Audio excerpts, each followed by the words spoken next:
No, oh wow, someone's already there. Yep, they're gonna Oh be. yeah, they get the push notification. I forgot about that. Yeah, yeah. What's up, Boons and Tunes? What's up, Red King? Everything going all right? Yeah, it's been going pretty good. It's been going pretty good. What's up, Ball Halls?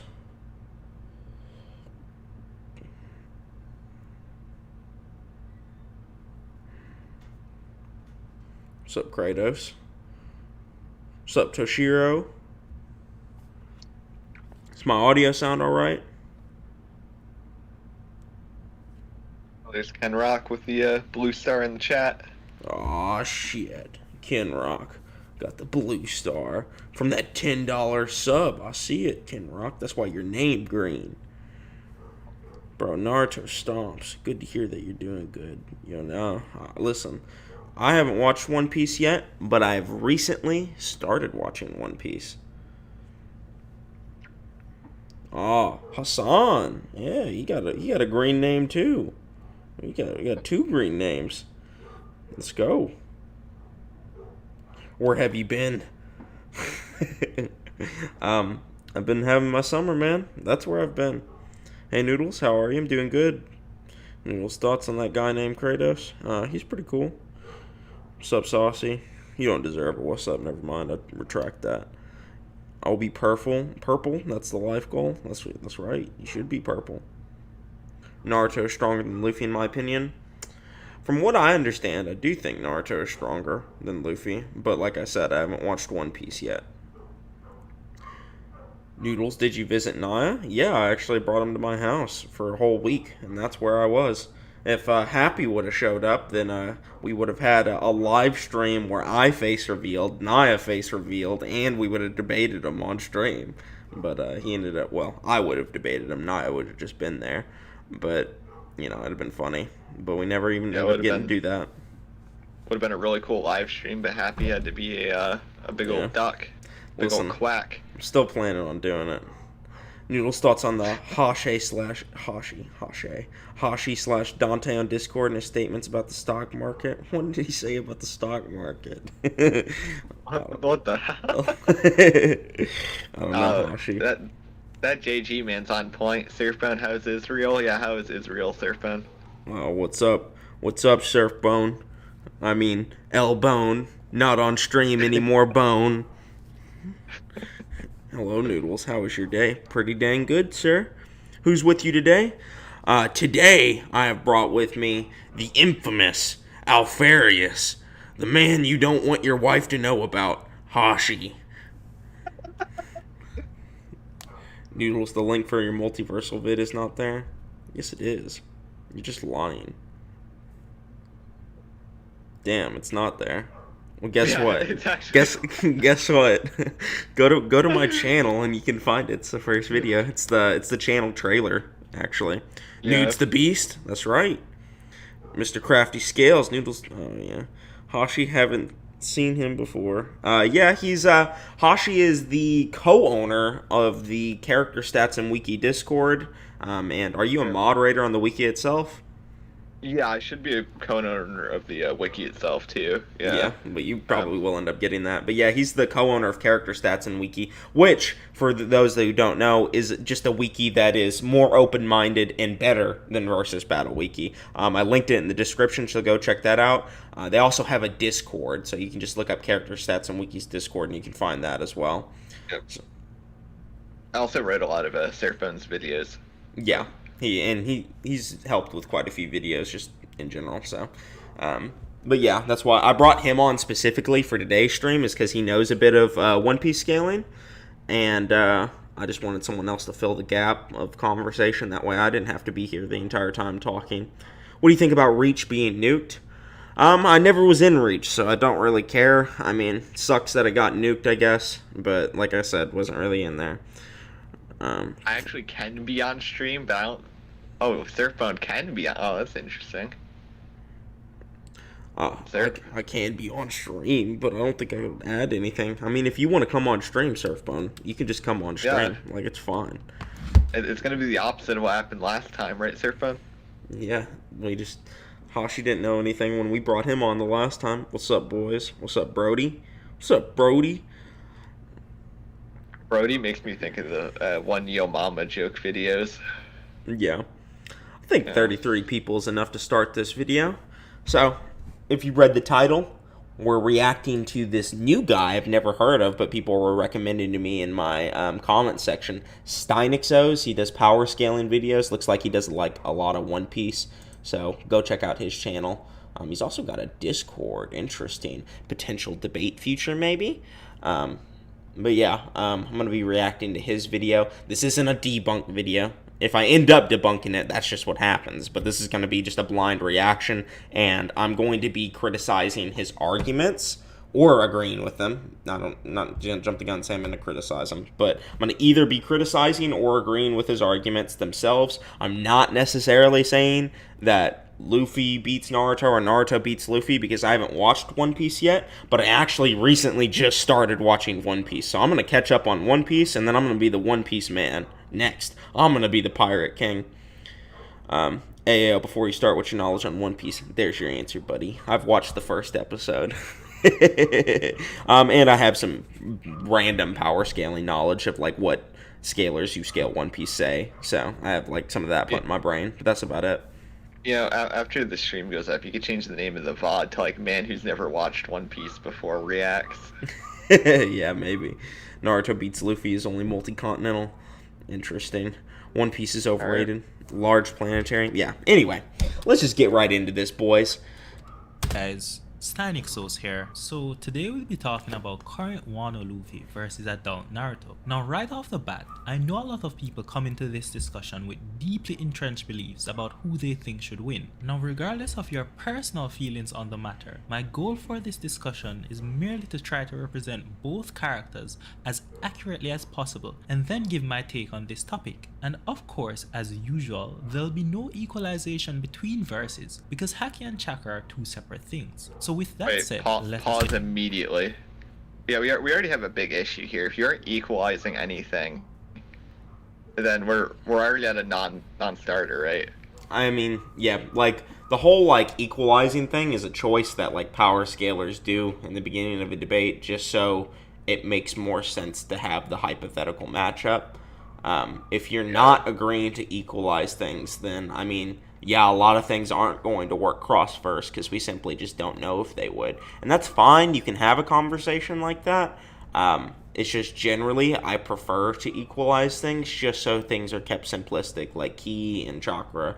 But yeah, like if you want to say like this ability wouldn't work cross-verse or whatever and we're not equalizing stats, or not stats, but equalizing like energy or whatever that these random power scaling anime have, that's fine. I just don't personally like it, but yeah. I obviously think it's like valid for like any other assumptions you want to go in here with this, but it's gonna get like more convoluted if we have to discuss like can Luffy touch a shadow clone? You know? Yeah, maybe stuff like that is now in question, right? So yeah. I would think so, but yeah, I would think so. Because they are just physical things. They're just really weak. Yeah. But yeah. It is something now that we have to like talk about, especially since Luffy is like rubber as well, right? So it's like, yeah, how does that like play into like Frog Kumite or whatever? I think for the rest of this video we should respond to the arguments as if he is equalizing. Or it's just gonna get we'll see. Really weird. We'll see how he goes with it, and then we'll decide what we want to do. But yeah, we can talk about both ways. Get into the video. Yeah. Now, just as a gentle reminder, I think we should quickly go over the difference between attack potency versus destructive capacity. Now, destructive capacity typically describes the scale of an attack, like how big of an area can this attack damage. So for example, here we have the buggy bomb, which is a cannonball explosive that can destroy multiple buildings with ease. And Buggy specifically tells us that it can destroy an entire small village, which for now we'll use as synonymous as a small town in one shot. So assuming a standard small town size, we would say a buggy bomb has a small town level destructive capacity because it can literally destroy a small town in one shot. And note carefully, the in one shot part is very important, because obviously, less powerful explosives could also destroy a small town if you use multiple of them, but that would be the combined destructive capacity of all the explosive used, not the destructive capacity of any single explosive. I really hope now, this video isn't building on up the other like hand, Kid Naruto speaks and the stuff. effectiveness of an attack. I hope he just How it goes relates straight to into the destructive hardest. capacity is that the attack potency of an attack would be the destructive capacity that the attack is equivalent to. So for example, here we have Luffy casually kicking butt. He's being too wordy with this. All you have to say, destructive capacity is how much you can destroy. AP is how potent your attacks are. It's the only difference. It's like, for those who don't know, destructive capacity would be like, like the amount of like bills you actually have, like dollar bills, while AP is like your credit card. Yeah, I guess that's a funny way of putting it. Buggy and clearly hurting him. Now we know that Buggy is durable enough to take a Buggy Bomb head on without any damage whatsoever. So even though this kick from Luffy wouldn't have a literal small town area of effect of a Buggy Bomb, we know that it is still at least as strong as the Buggy Bomb, being that it is able to hurt Small village Buggy, level who can AP, tank a Buggy correct. Bomb with no damage. So we would say that Luffy's kick has an at least small town level attack potency. So an attack doesn't literally need to destroy a specific large area for us to say that it has a specific attack potency. And an attack with a much smaller area of effect can be much stronger than an attack with a much larger area of effect. Now let us talk about the combatant's physical parameters, starting off with stamina. So in terms of stamina, what we are generally asking is how long... I really don't think stamina is going to play much of a factor in this fight, man. And honestly, like the stamina feats of Naruto are pretty crazy too, so this will be interesting to see. This argument does just kind of come down to speed and AP, but obviously I do hope he brings up something new or whatever. Yeah. I don't want to. How long can they fight for while going all out? Now, given that most ninjas in the Naruto world rely on jutsus, their stamina is largely dependent on their chakra reserves, which is the energy source needed. And their chakra manipulation. It's not just reserve. How much chakra you can manipulate. You can have a lot of chakra and like lose a lot of it if you don't have good chakra manipulation. That was what was happening in Naruto in Part 1. So, yeah having reserves important, but chakra manipulation is just as important. Baby's first mistake with Naruto is thinking that like chakra and strength is like 1-to-1. Yeah. Every time. Their stamina is largely dependent on their chakra reserves, which is the energy source needed for these jutsus. And at an even deeper level, regular chakra itself is a specific energy that is formed from the specific combination of an individual's spirit or mental energy and their physical energy. So you can see at a fundamental level, chakra is intertwined with a ninja's stamina. Now Naruto being a Uzumaki means that he was already born with a chakra reserve that is higher than most ninjas. Kakashi describes Naruto without even taking into account the nine-tailed fox as having 4 times more chakra than himself. And when the nine-tailed fox is taken into account, Kakashi describes Naruto as having 100 times more chakra than himself. So even as a child, Naruto was able to carry out the high chakra cost multi-shadow clone jutsu to produce thousands of clones of himself. I'd like to pause for a second, both for the chat. Yeah, for one, thank you Ken Rock for the $2. Hell, it is indeed stream day. Stream day. And I guess the criticism I have of this video structure so far is that he's talking about parameters rather than just talking about both characters. So we kind of have to like especially like right now, I don't know if he's trying to establish what stamina is still, or if he's trying to make an argument for Naruto. I think he's gonna build into it, but we'll see.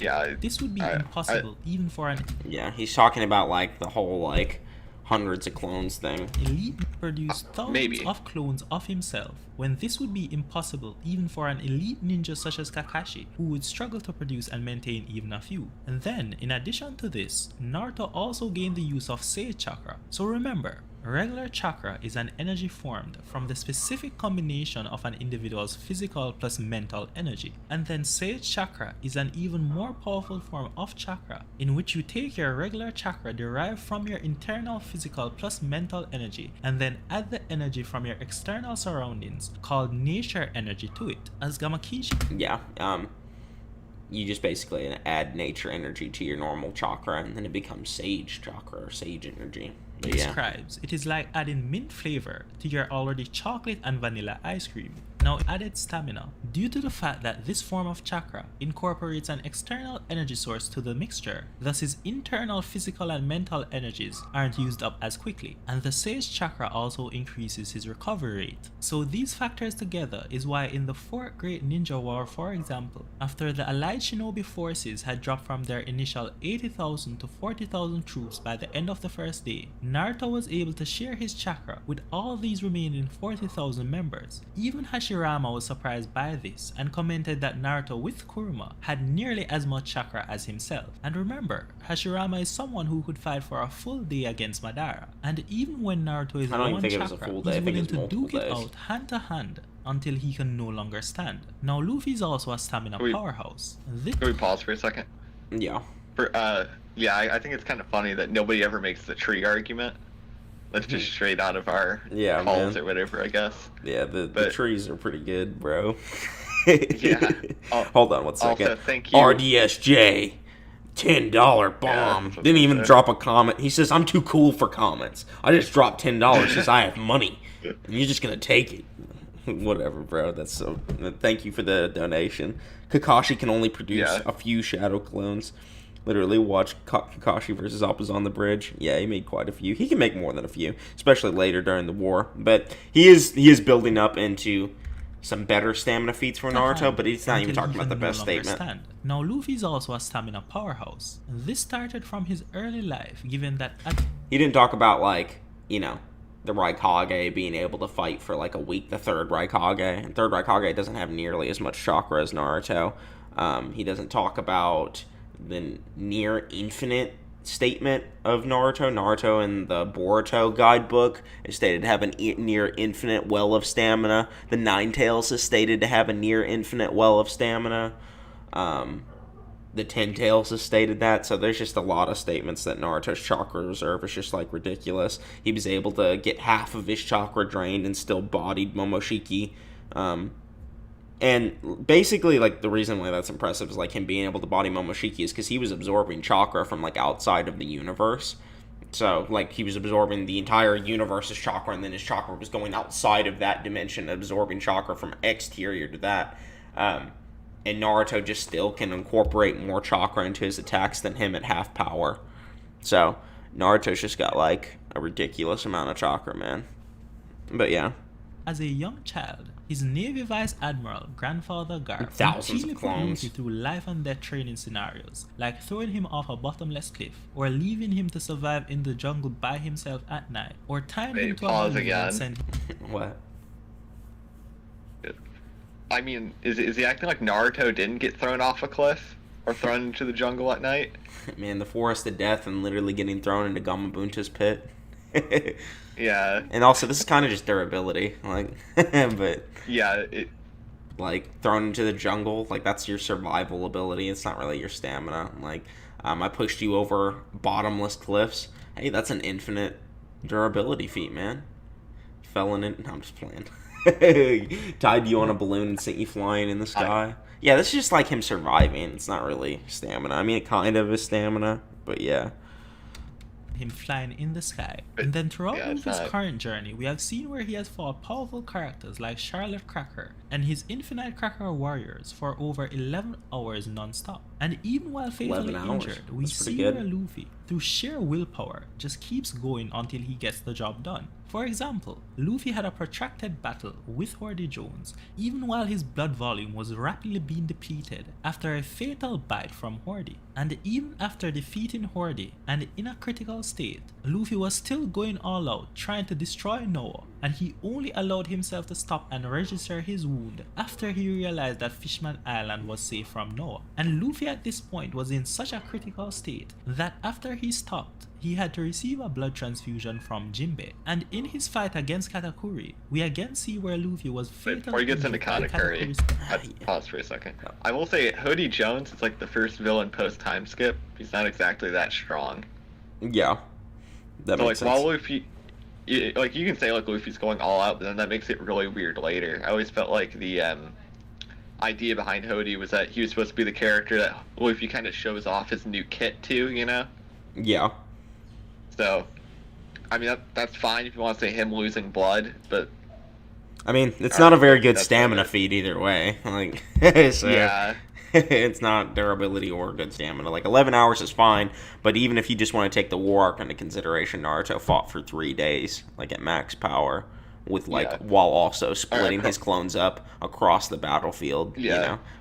And you have to, like, share, like, the fatigue of all those clones, too, when he releases them. So, like, if Naruto doesn't have to worry about the Shinobi Alliance and, like, regenerating them all and then, like, also splitting his chakra in half with, like, dozens of clones that spread across the battlefield and are having their own, like, Kage-level fights and, like, throwing Rasen shurikens left and right, his stamina is pretty ridiculous, bro. So, I don't know. Like, I'll just have to see. I don't know of any good Luffy stamina feats, but I just feel like this is not the category to be banking on. Spear of Mogura, which ripped off a significant portion of his abdomen, and he endured this while also enduring a one-sided beatdown for the majority of their over 13-hour-long fight before somehow miraculously managing to pull off a win. And in that's dishonest. Pause.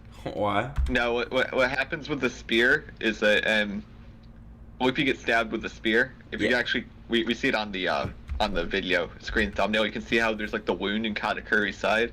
Katakuri figures out that one of his sisters actually shot Luffy with like a trank dart, and that's why he got hit by the spear. And Katakuri is like pissed, so he stabs himself with the spear to like even it out. Wait, what? So he evens it out, and then does he just like fall unconscious? No, like, they keep fighting, but it's not like Luffy was, like, the only one injured like that. I'm saying they're, like, evened out. Oh, okay, I see what you're saying. So, he doesn't scale the full-powered Katakuri or whatever. You can say that at the time. That's kind of a different argument, but it's, like, it's not, like, stamina. Like, oh, Luffy was, like, so injured and he beat down Katakuri while Katakuri was fine. No. Katakuri injured himself That makes sense, somehow miraculously managing to pull off a win. And in Gear 5, he seems to be able to just force his body to get back stamina. We saw this in his fight against Kaido, where he started to get an aged appearance, seemingly related to his life force, or at least his stamina, being rapidly depleted as a side effect of Gear 5. But then Luffy just told his heart to get loud again, and this somehow completely rejuvenated him, allowing him to continue to fight. So now let's move on to... Another big thing he should have talked about with Naruto stamina is that he can replenish his pool with Sage Energy and the Nine Tails inside of him. Okay? So he can have the Nine Tails give him Sage Energy while he fights. So he can also replenish his pool. Not to mention Chakra just naturally replenishes over time anyway, and that's amplified by the fact he has the Nine Tails inside of him. So Naruto's stamina, like, perpetually keeps growing. And, that's basically it. Durability. I think a big issue about trying to use Gear 5 now is that we know nothing about it. Yeah. So, it's just kind of questionable whether or not it, like, actually is giving you a supermassive, like, stamina pool or something. I mean, I'm sure it does, but... we just don't really know what it should be able to do, what it shouldn't. Yeah. Especially because... it's like unique in series too. Like it's not like Luffy's like the fifth person to awaken, because that's what Gear 5 is. It's his awakening. Yeah. His is like they made it special, so it's even more out the window about what it does. Just based on this guy's arguments, the best stamina feat he provided was that 11 hours feat, which is just worse than what Naruto did in the war arc. So I mean, just based on these alone. Naruto I think there's a statement about Katakuri being 12, but that's not really relevant. Like 1 hour. Whatever. Yeah. Regenerative capacity. When we talk about durability and regenerative capacity, what we are generally asking is durability can be assessed based. And as an adult, we have seen where with Delta grinding a spike through adult Naruto's abdomen, Naruto was so composed mentally that he could even fake scream and act like he was in pain when he actually was mentally. With Delta sad about when Sasuke cleanly pierced through Naruto's chest, Naruto seemed to be more sad about having to fight Sasuke than in pain. And as an adult, we have seen where with Delta grinding a spike through adult Naruto's abdomen, Naruto was so composed mentally that he could even fake scream and act like he was in pain when he actually wasn't. And when impaled by multiple of Ishiki's rods, is this relevant? Naruto is just casually talking to Ishiki. No, as it relates I guess to it's showing his pain tolerance. But yeah, I mean... Yeah, I mean, you're not gonna like make Naruto quit through pain. Like, that's just pretty obvious. So yeah, like, and I love that you brought up Sasuke, because that regeneration feat is just better than like anything Luffy's done. Oh, you talking about where he regenerates from getting stabbed in the chest? Yeah. Yeah. Like, Luffy's not doing that on the fly, sorry. Yeah. I mean, there's been plenty of times where Naruto's been pretty heavily wounded and just regenerated within like a day. So, he has basically been through everything. As a young child, even when he wasn't enduring Garp's life and death training, still enduring things like getting beat up by an over 3-meter tall grown man with spike gloves for hours non-stop without even ever giving them the information that he was being tortured for. And throughout his current journey, Luffy has been impaled on multiple occasions, he has been completely buried alive, he has had all the moisture drained from his body, he has been frozen. I'd pause for a second. Yeah. About the impale thing, almost every time it basically fucks him. Like, especially against what's his face, Crocodile, which is the instance we have on screen. Luffy was basically done. He, like, when we see him fight Crocodile towards the end, he was like bandaged up, and he specifically had like Crocodile's weakness ready, which was water. Like, I think he showed Aokiji on screen too. With Aokiji, he got fucked too. Like, he got beat so bad with Aokiji that he had to like think up new forms. Like, he was like that butthurt about it. Aokiji specifically, you're fine as long as you get thought out properly too. Like, Aokiji wasn't trying to kill him, so. Okay, so yeah, most of the time when Luffy does get impaled, he just kind of gets messed up by it then. So. Multiple occasions. Yeah, he has. Yeah, I mean, he looks pretty messed up right there, man. Like. Yeah, like he's not regenning from it the same way Naruto does. It's something he has to cope with for at least the fight, you know.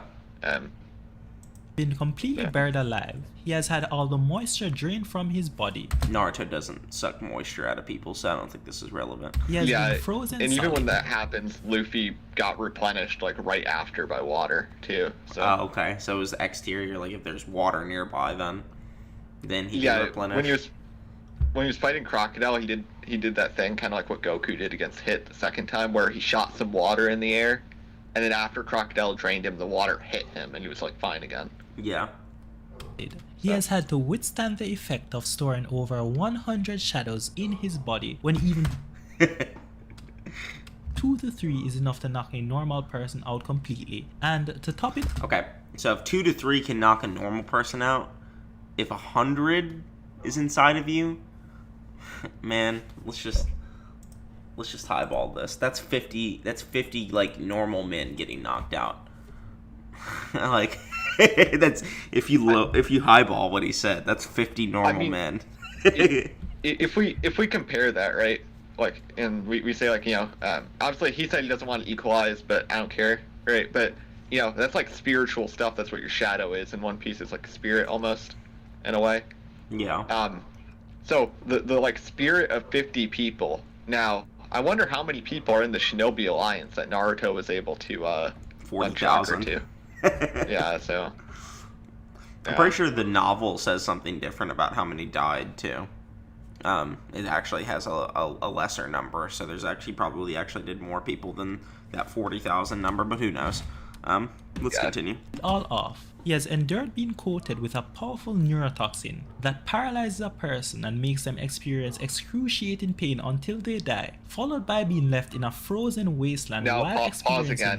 He's lying again. The poison thing, he needed like hormones to help him. Really? Yeah, there's this revolutionary named Ivankov who has like the hormone fruit, and effectively what she has to do is she has to like kick you into like overdrive effectively, and it drains years off your life, and Luffy had to be like locked in a room for like a whole day to like recover from it. Yeah. Okay. Well, that makes sense then. In pain until they... I mean, again, Naruto doesn't really inflict pain on people, so I mean, like, it'll happen as a byproduct, but I'm not thinking that's the reason he's gonna win, is Luffy's gonna tap out to pain, man. Like, that's not the win con. Yeah, that's not the win con. I'm more so thinking, you know, a truth-seeking orb in the ass, but we'll talk about that later.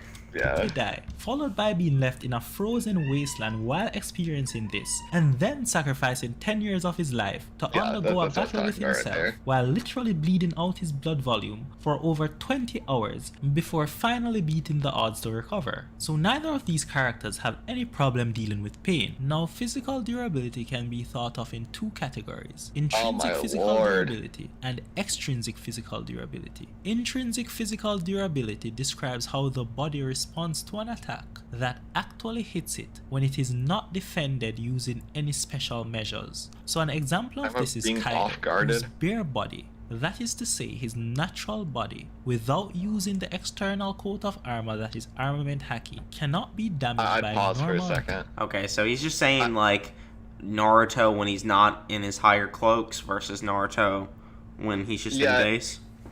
I think he's trying to like say that Kaido, when he's not using like armament Haki, is like weaker, and I don't think that armament Haki is the only way to guard yourself in One Piece. I don't think that's how that works.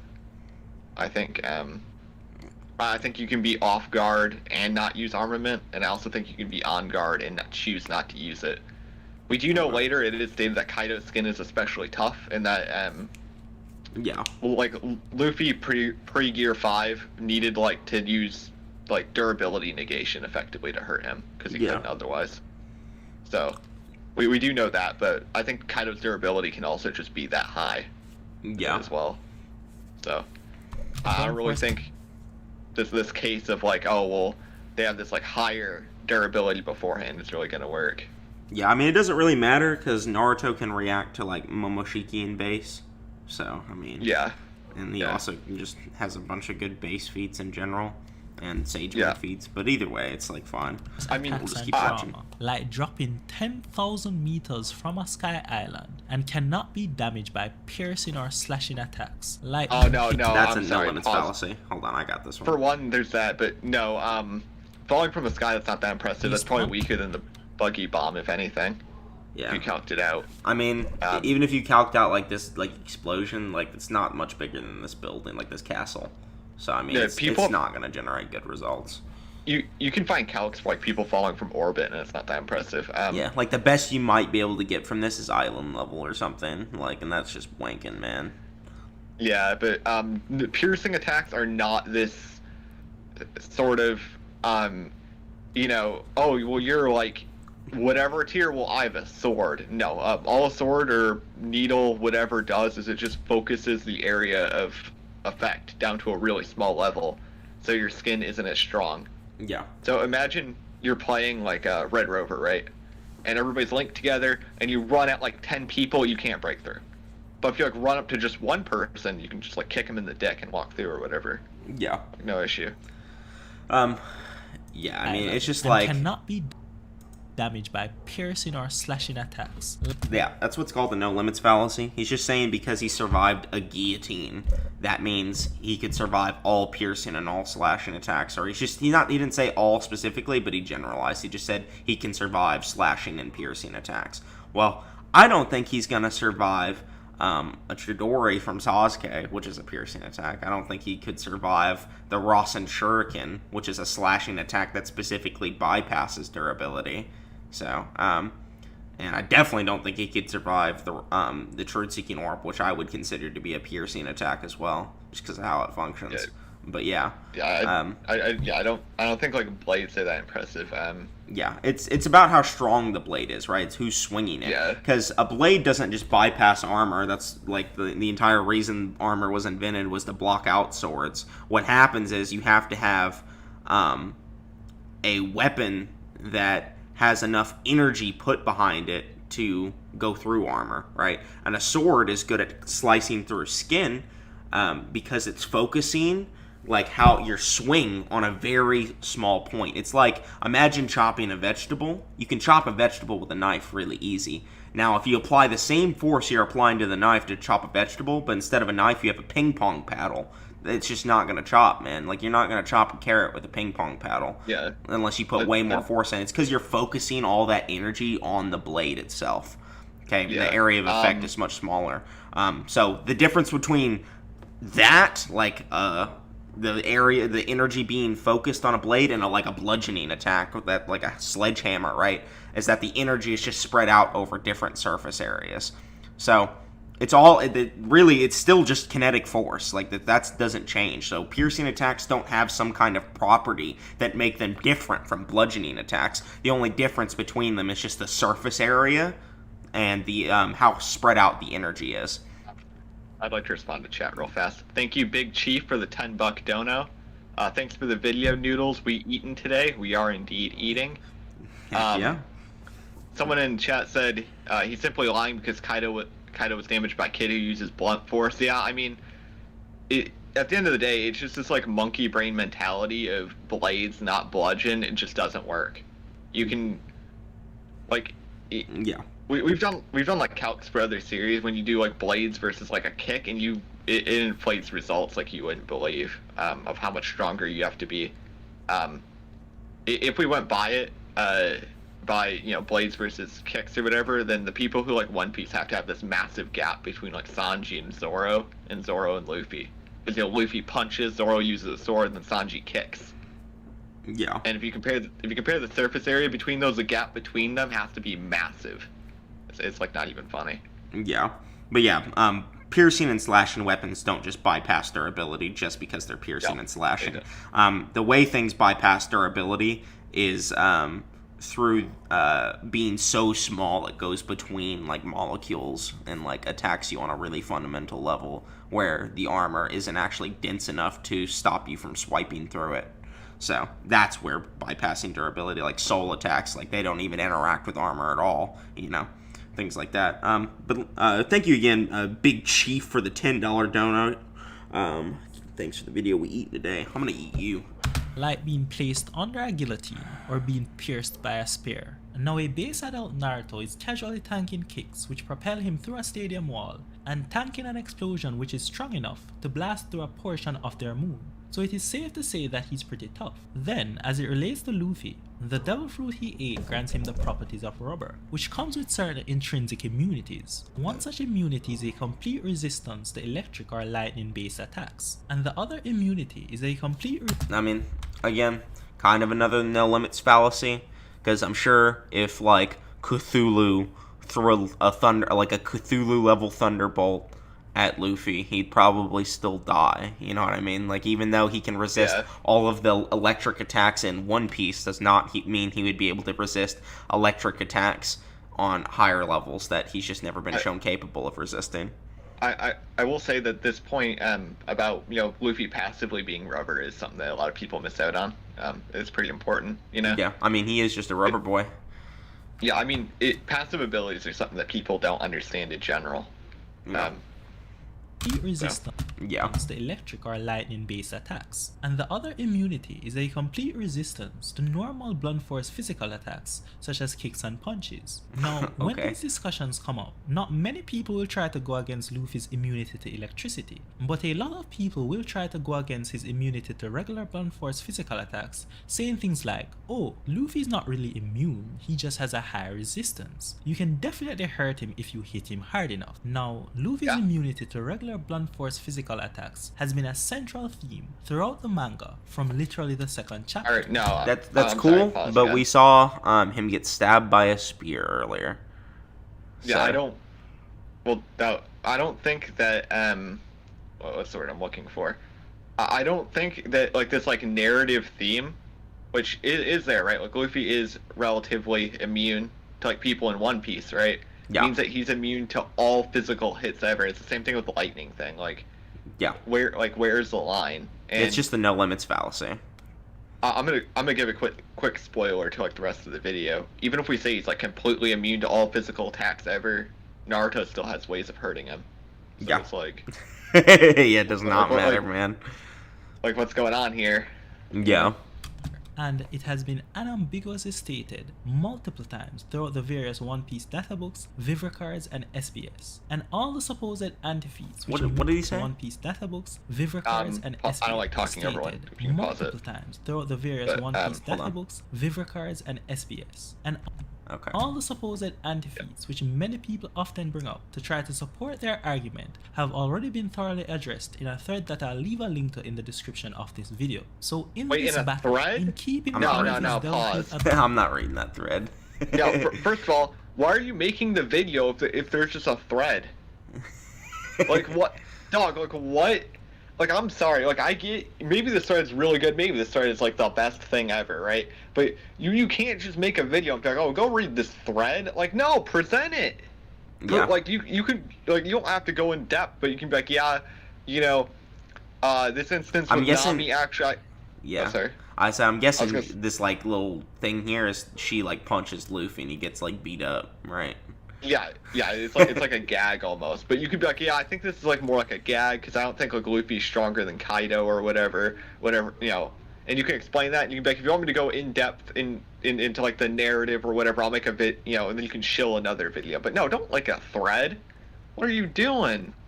Yeah, I mean, it's just lazy. Link in the description of this video. So in this battle, in keeping with Luffy's Delve Root ability, he will be counted as immune to all normal blunt force physical attacks that don't have a specific mechanism like Haki that bypasses his rubbery durability.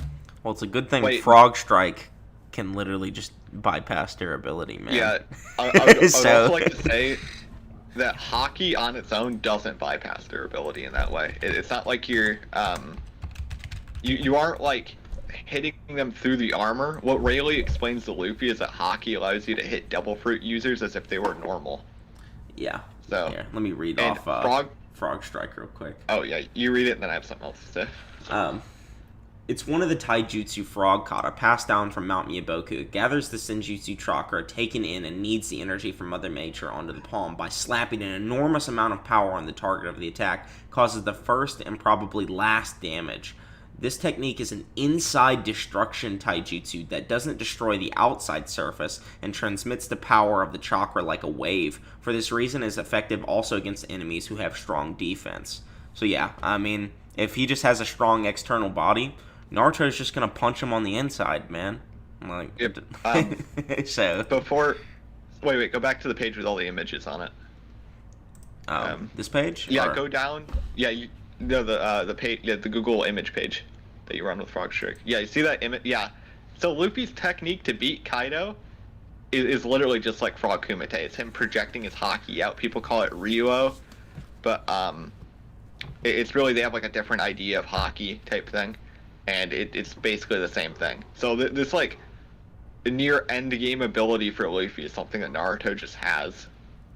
So even if we don't equalize it, Naruto can already do that. Yeah, he literally can just punch people on their insides, man. So yeah. With Sage Mode. Durability. Now, extrinsic physical durability speaks to how the body responds to an attack that actually hits it when it is defended by a specific, usually external measure. Now, in the One Piece world, we know that armament Haki exists, which is like an external suit of armor, which can make a regular body completely resistant to It's Coxie's diamond armor, man. bullets, swords, and axes. It also provides there's a no limits fallacy right there. So for its sword, like an external suit of armor, which can make a regular body completely resistant to bullets, swords, and axes. It also what about like Karn's axe, man? You gonna make him resistant to Karn's axe? I feel like that's just, you know, it's pretty obvious that he's not going to be able to resist everything, man. Even if you want to say he's shown resistance, like his rubber is shown to withstand like all the forces in One Piece and can survive everything in One Piece, that's still only limited to One Piece. What happens when Luffy's rubber faces a multiversal attack from like Naruto's Kurama avatar? What happens when he just gets blasted with a truth-seeking orb? Like, has his rubber ever been shown to withstand that? If it hasn't, then you're just basically assuming it. If it has, then cool, we can talk. But I feel like this is kind of pointless. Provides some amount of elemental resistance. So for example, Shanks' sword remains completely unaffected by Akaino's magma due to his armament Haki, and despite Akaino being someone whose magma is strong enough to even burn fire. And another example is that that's not. I am magma that consumes fire. It sounds like his magma absorbs fire. if we're using the SBS and stuff like that, there is a statement that the reason why Akainu can still hurt Ace, who turned himself into fire, was because magma is like the superior version of Ace's fruit. Okay. So some fruits in One Piece, there's like, thing? Yeah, well, it's something that Akainu can do because Ace was in that spot. So for instance, in One Piece, there are some fruits that are worse versions of others. So like there are like two fruits that are basically like the ice fruit, but one of them is like the better version of the other. Yeah. And so if you have that advantage, then you're able to damage them while you're in your like elemental state. Because that's what Logias do. They turn into the element. So Akainu turns into magma, Ace turns into fire. Okay, that makes sense. Yeah. I still don't know why this is important, but let's keep going. Magma is strong enough to even burn fire. And another example is that, at least in due part to his armament... Actually, pause again. I'm sorry. I just thought of this. Man. Yeah, you know whose else fire could burn other fire? The Amaterasu. Yeah. Remember that? You remember how like against Sasuke, Naruto just made like the basic cloak and threw it off him too? Yeah, I know. He can just put some chakra on his hand and that's it. Like that's all he needs to do. Just put some chakra on his hand. But yeah, it's pretty funny. Yeah, Amaterasu literally can burn fire, so it literally did. So I mean, it's not even as good as Amaterasu so far. Amaterasu's honestly super nasty, but because it can burn. I think it can burn a Susanoo, man. Because I'm pretty sure it's so. If it can burn the Susanoo, it can maybe even destroy your soul. But yeah, that his own Red Hawk and his Red Rock, which both require him to set his hand on fire, as well as him withstanding Kaido's Blast Breath, which is Kaido's dragon form fire attack. Naruto doesn't have any fire attacks, man. So I just don't know. Yeah, I don't. Why are we talking about this? Is fire this like no limits fallacy? He has a magma release Rasen Shuriken at the end of the war arc, and if we're talking about that, then just the Rasen Shuriken aspect of it probably hurts Luffy. So I don't think we need to talk about the magma aspect of it. Magma's just there, man. I don't know why we're doing this whole. When I say we, I'm talking about him, right? But I don't know why we're doing this thing where like knives, blades, whatever are super impressive. Fire is super impressive, whatever. Like, it's just not scaling. First of all, it's not scaling. But if we apply this to Naruto, right? Did he not watch that episode with Asuma where Naruto throws the knife into the rock and then Asuma charges it up with chakra and throws it through the rock in the tree? Yeah. You know, it's just it's not going to work. Yeah, you gotta have actual scaling. You can't just present some, like, random feat of Luffy, or random statement of Luffy being like, I'm invulnerable to physical attacks. Like, cool, bro, but are you invulnerable to physical attacks outside of verses that you know about? Like, no, you don't know that. You have no idea. That's just a completely baseless claim. It's a no limits fallacy. Especially with like Naruto and KCM, where he can like grab his own soul out of his body. Like he just grabs his own soul and pulls it back in, man. Like... Yeah, it's just absurd. Like I don't. Yeah. That can easily evaporate a mountain. Also, as Luffy mountain level. Let's go. I feel like that magma release Rasen Shuriken cutting the God Tree is still probably more impressive, but I'm not for sure. So.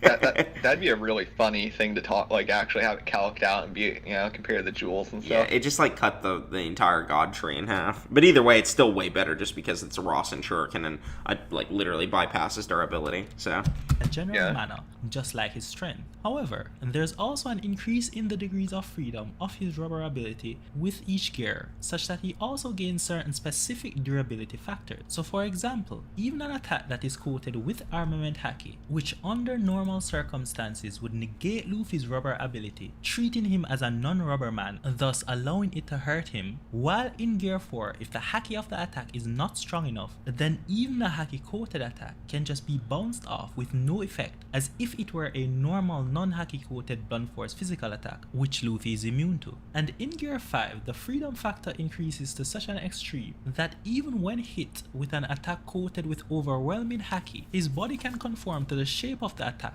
such as we saw with his face conforming to Kaido's club, and his entire body undergoing a full... How strong is Kaido's club, man? Well, that too, but we actually don't know if Kaido was using Haki for that attack, because his Kanombo, which is the club, is always black. So. Yeah, okay.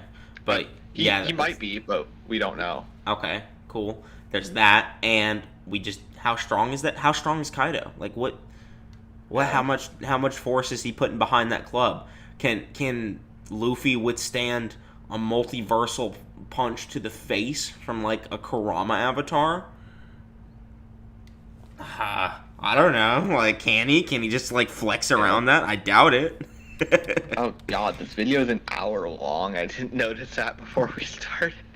Oh, man. Squish. Yeah, let's try to get more after being struck by Kaido. Now, as it relates to Naruto, as we already mentioned in the stamina section, Sage Chakra makes not only your ninjutsu and genjutsu stronger, but it also makes your taijutsu, which is dependent on your physical body, stronger. So Sage Mode provides reinforcement to Naruto's body, such that he can even fall onto spiked rocks while being completely undefended, and he comes out completely unharmed. And then stacked onto Sage Mode is the fact that he has various Chakra Cloak forms that sequentially increase his physical attributes. So for example, in Kuruma Cloak Sage Mode, we see where Naruto tanks an attack from Toneri that splits their moon. And then stacked onto this is the fact that he can manifest his chakra to form an external barrier in either a partial full circumferential shield form or a full Kuruma chakra avatar. Now so far I've been speaking about physical durability as if it's isolated, just so you have a good idea of the body's initial response to an attack. However, remember that physical durability is intimately tied to regenerative capacity. Now Kuruma also has accelerated healing abilities, so minor injuries like cuts to the hand are quickly healed, and even something as major as a puncture wound through Naruto's chest is completely healed in seconds. And the increased recovery rate gained from Sage Mode stacks onto this, thus making his healing factor even faster. But note, Naruto doesn't seem to be able to regenerate a lost body part such as an arm. Luffy on the other hand does not have any specific mid-combat regeneration. Huh? It should be noted that with like Naruto's arm, that was when he was like drained of chakra. Yeah, like almost that's completely. True. So what you could say would happen is Naruto had like no chakra to regenerate that with, and by the time it was treated and stuff like that, it was no longer like seen as a wound, so it didn't regenerate. Maybe. So I don't think Naruto is like conscious of his regen in that way. Yeah, maybe. That might be an explanation for it. Creative ability. But if you give him some meat after a fight, even the most fatal injuries disappear. Prep. So now let's move on to Yeah, prep. He doesn't get that fucking meat. Who says he gets the meat? He'll be considered if Luffy Hey, listen, man. If Luffy gets meat, then Naruto gets like the chakra pills, and he has like 15 stage clones at Mount Miyaboku. Yeah. There are 5 categories: combat attack speed, continuous combat movement speed, reaction time, teleportation, and travel time. Now travel time is not relevant to this discussion, and neither of these characters can teleport. So Excuse me, it's not relevant? You don't think Naruto running at him is relevant? Yeah, it's pretty relevant. Naruto can teleport. He can reverse summon. Yeah, he literally can. Yeah. Just summon himself, reverse summon, or have someone or have a clone reverse summon him anywhere. But yeah, he can summon his clones. He could just summon like Gamabunta, summon some clones, be like Gamabunta, take these clones back to Mount Miyaboku and make them use Sage Mode, or tell them to do Sage Mode. And he'll be like, okay, and he'll summon hypothetically, them. He could summon the other Biju too. Maybe. It's kind of more questionable once you start dipping into that territory, because Biju are kind of specific where they can be summoned. The only reason they were inside of Naruto's mind is because they specifically telepathically linked themselves I was referencing when Madara just upped and tried to summon the Nine Tails. Yeah, when he made that binding contract with them. Yeah, if he makes a contract with them. But yeah, Naruto he might have. Maybe, yeah. Those aside, now let us consider what most people are usually thinking about when they talk about senzu bean. That is combat attack speed, continuous combat movement speed, and reaction time. So reaction time speaks to how quickly you are able to respond to an attack. Basically, what can you dodge? Combat attack speed speaks to how fast you can attack and how fast your attacks are. And continuous combat movement speed speaks to what speed a person can maintain while actively fighting without break for a certain amount of time. That's just stamina, in the man. War arc, excluding the absolute top tiers of the Narutoverse, the 4th Raikage was considered to be the fastest ninja alive, only inferior to Minato. Only by himself. He says that about himself. Okay? No one else said that. So, not even B. And B is faster than him at this point in the series. B is able to react to KCM1 Naruto's movement like one fight later against the B Jinchuriki. He's able to move next to him. He's able to fight with him constantly. He's KCM1 Naruto speed. And I don't know if you saw what happened when KCM Naruto fought the Raikage, but he got murder blitzed. And the Raikage was literally wrong. He actually was just wrong because Naruto was faster than him. So, yeah, the Raikage doesn't know anything about speed. So don't tell me the Raikage said this about himself. He's an egomaniac. After the yellow flash. So he's a very commonly I thought something else too. One of the first arguments for his speed usually comes the Raikage is literally like a WWE wrestler too. Yeah. Oh, he's using a mistranslated scan already. So let's see what he says here. He's a very commonly referenced scaling point. Now, one of the first arguments for his speed usually comes from the manga panel, where after blitzing Jugo, the 4 Raikage subordinate says that his synapses fire as fast as a flash of light. Now, most people who read this instantly realize as fast as a flash of light is more of a literary device and not meant. Well, I will tell you this, it's not a literary device because it doesn't even say as fast as a flash of light. What it says is the Raikage synapses is as fast as the yellow flash. They're talking about Minato in this panel. They're not talking about a flash of light even remotely. They say that the Raikage's like reaction speed, in fact I'll just pull up the panel, is equal to Minato's. So, yeah, this has... Huh? Yeah, it looks like a fan scan too. I mean it is, like, here. Yeah. Raikage... How do you spell synapses, man? Well, while you're looking that up, I'm gonna say what's kind of funny is that like the manga fan scans, especially like in the late 2000s, early 2010s, are kind of bad. But for like tabletop games and stuff, the fan scans are usually the best ones. So it's kind of a shame. I guess it's because they don't have to translate them. But here you go. Here's the actual scan. It says, Lord Raikage's nerve transmission and his reaction speed are on par with Konoha's yellow flash. So, yeah, wrong scan. It just says he's as fast as Minato. Can be taken as literal light speed, but we don't even need to argue about this because okay, for one, how are you taking this as a literary device? Like, if you're saying like it's a simile, sure, but what's being compared? The Raikage synapses fires as fast as a flash of light. He's literally comparing the speed of light to the speed of the Raikage synapses. Like, sure, say that's a simile and say that's a comparison, but that doesn't change the meaning of what he's saying. He's not exaggerating. He's not being hyperbolic here. There's no proof for that. If you're baselessly claiming he's being hyperbolic, then we can say any statement ever without evidence is hyperbolic. There has to be some context to suggest it's hyperbolic. You can't just arbitrarily claim it. Not just that, but saying anything's hyperbolic is a positive claim. It's not this like reactionary, like I got him, guys. No, if it's hyperbolic, you have to prove it. Yeah. You don't just get to hide behind it like a shield. Yeah. You don't just get to arbitrarily claim this is a literary device, because if you're claiming this is a literary device or this is exaggerated, because that's what he's actually saying. He's saying this is exaggerated. This doesn't actually mean the Raikage is as fast as light. They're being hyperbolic. They're exaggerating. So if that's the case, I'll just say that the statement where Luffy is indestructible to physical attacks and stuff like that, that's just a metaphor. That's just hyperbolic. So, I mean, if we want to take that route, we totally can, but that's just a dumb route to take, and it defeats the purpose of even having this discussion to begin with. So, I don't like that argument at all. And I don't like that he's using a mistranslated scan as well. This is just a fan translation. In the actual official Viz translation, we see what the subordinate actually says. Why did he bring it up? Yeah, this is like...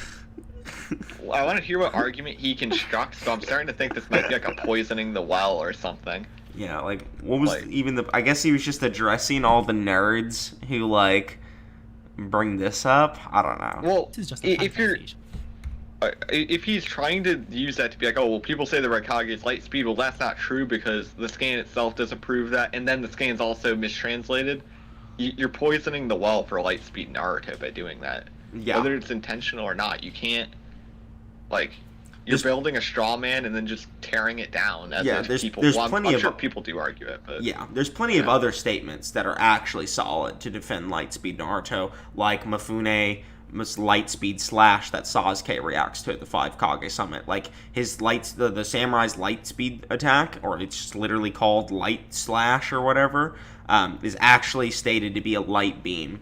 And they attack Sasuke with it at the 5 Kage Summit, and he's casually able to block it with a Susanoo. So he can just react to light speed attacks at the 5 Kage Summit, and he's slower than the Raikage. So there you go for light speed scaling for that Raikage. You don't even need that. You could use the Anbu statement. They're stated to be capable at moving at the speed of light. You could use the recent Hebi Sasuke statement, where Hebi Sasuke was stated to be capable of throwing his kunai at the speed of light. You could use the Rasen Shuriken moving equal speed to Darui's Laser Circus during the War Arc, and his Laser Circus is just stated to be light-based as well, and it shoots lasers, which are also just light rays. So, yeah, I mean, there's lots of light speed scaling that doesn't have to do with this statement, and I do agree with Hashi that he is kind of poisoning the well, so. And not meant to be taken as literal light speed, but we don't even need to argue about this, because this is just a fan translation. In the actual official Viz translation, we see where what the subordinate actually says is that the 4 Arkage's nerve transmission and his reaction speed are on par. What's up? I don't think like the Viz translation is automatically right or whatever either. Like, I don't think like I'm sure Noodles agrees too. Like, I don't think it being official or whatever means it's right. I mean, obviously, the idea here when we're talking about that it's a mistranslation is that the Viz just happens to be more accurate in this case. Yeah. So keep that in mind.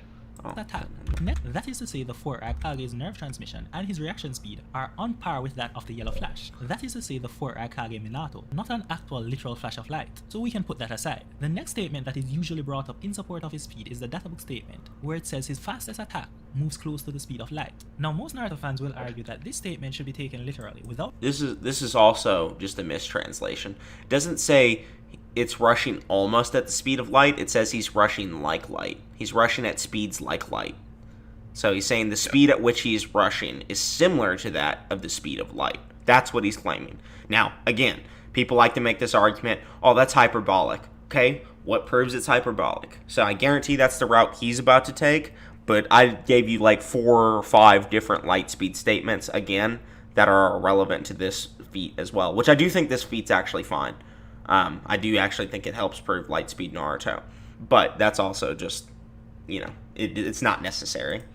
Caveat. And for the sake of this battle, I have no problem with that. So Akacium 1 Naruto was able to outspeed the 4 Arkage's fastest punch, and in his fight against 6 Paths Madara, we saw where 6 Paths Sage Mode Naruto dodged the light fan, which is described in the databooks as being light speed. And again, okay, so as he shows in the panel, Madara is swinging his neck. You can see the motion lines. Madara is swinging his neck across Naruto. Okay, and the Light Fang is coming across. Okay, he's not dodging the Light Fang's laser as it's shooting out. Okay, he's not dodging the laser itself. He's dodging Madara's neck swing. So this has nothing to do with how fast Light Fang is, and everything to do with how fast Madara's neck is, which is way faster than Light. So it doesn't matter. There's actually a direct feat of Minato being able to dodge the Raikage. And since we know the Raikage is light speed just based on the Sasuke stuff earlier, and him being capable at rushing at speed that's similar to light, you can say that Naruto and Minato are like 50 times FTL bare minimum. Just because I actually made the calc. I'll link it below in the comments after the video's done. But yeah, so Naruto is just like 50 times FTL just based on that alone. And this is like before we get into all the times that Naruto keeps getting repetitively like 5 times stronger than like his base. But yeah, either way. Path Sage Mode Naruto dodged the light fan, which is described in the databooks as being light speed. And again, we won't be disputing this databook statement, nor will we be arguing that Naruto didn't actually dodge the light fan, but rather all he dodged was Madara moving his head. For the sake of this battle, we'll simply accept... Wait, pause. That's another poison the well. He's trying to act like saying, you know, all he did was dodge Madara's neck. It's like a bad thing. Yeah, it's like, more impressive. Yeah, it's actually more impressive, so I don't think that him dodging Madara's neck is a bad thing. Yeah, it's really weird. It's really weird. He has like this like weird opinion about what should be impressive, and he keeps like forcing that down the whole video. light, that is light speed. So a War Art Naruto has an at least faster than light reaction time, and in one of the Naruto novels, it was stated that a weakened adult Naruto was able to dodge multiple photon guns, so an adult Naruto should also have an at least faster than light reaction time. And given that in the War Arc he was fighting higher level characters like Six Pass Madara and Kaguya, who are obviously above Raikage, and in Boruto, Baron mode increases Naruto's speed such that he's able to fight competitively against full Okutsuki form Ishiki, even allowing him to catch Ishiki's high speed run. Wasn't competitive, he was destroying Ishiki. Tracking with his Sharingan. Yeah. So Naruto should also have a faster than light combat attack and combat movement speed. Now as it relates to Luffy, I already made a video where I discussed the speed of the One Piece verse in detail and responded to some of the more silly points which often comes up when we have these discussions, so you can check that out. But as a short summary, pre-time skip Captain Kid, Zoro and Luffy who didn't have observation Haki were dodging light speed beams. Then after 2 years of training with Rayleigh to get stronger, faster, and unlock basic Haki, an immediate post-time skip Luffy is not only casually dodging these light beams, but he's also calling them too slow. Luffy then goes through over 300 chapters of sequential periods of growth, where he fought characters like Doflamingo who can casually blitz him in his base state, and keep up with his much faster Gear 4 Boundman state, and opponents like Katakuri who's not only blitzing him in his base state, but also his Gear 4 Boundman state, and even his faster Gear 4 Snakeman state, even after Luffy had learned advanced observation Haki. Then what's up? Oh yeah, so first of all, the issue with Katakuri is that the reason why Katakuri is like beating Luffy, he even shows like a bit of the anime on page, is that or on video, whatever. Katakuri can like see the future. Yeah. So is it observation Haki? Yeah, it's like advanced observation Haki, and we see that there's a point in the Katakuri fight where like Katakuri stops trying for a second, and Luffy can like hit him and stuff like that. Yeah, okay. Like he's not using his Haki anymore, and Luffy was like able to hit him. Like the big point of the Katakuri fight was that Luffy had to hang in there till he could figure out advanced observation, then he could beat him with Snake Man. But as for Dofi, there are like instances where like Gear 2nd and Gear 3rd Luffy are like trading blows with Dofi. Gear 4th absolutely fucked Dofi. It wasn't really close. Yeah. I'm of the opinion that up till, well, if you mean like when Luffy got defeated, that's a different question. But up till Luffy punched Big Mom, or I guess maybe really Katakuri, I forgot which one of those happened first, because that whole arc is like a clusterfuck. Luffy was just banking off his Rayleigh training. So with Hody Jones, Doflamingo, all of them, he was banking off that training, and then he got better. So I don't really think Luffy was growing in the way he's depicting it, in the same way like Naruto does, for instance. Oh, okay, that makes sense.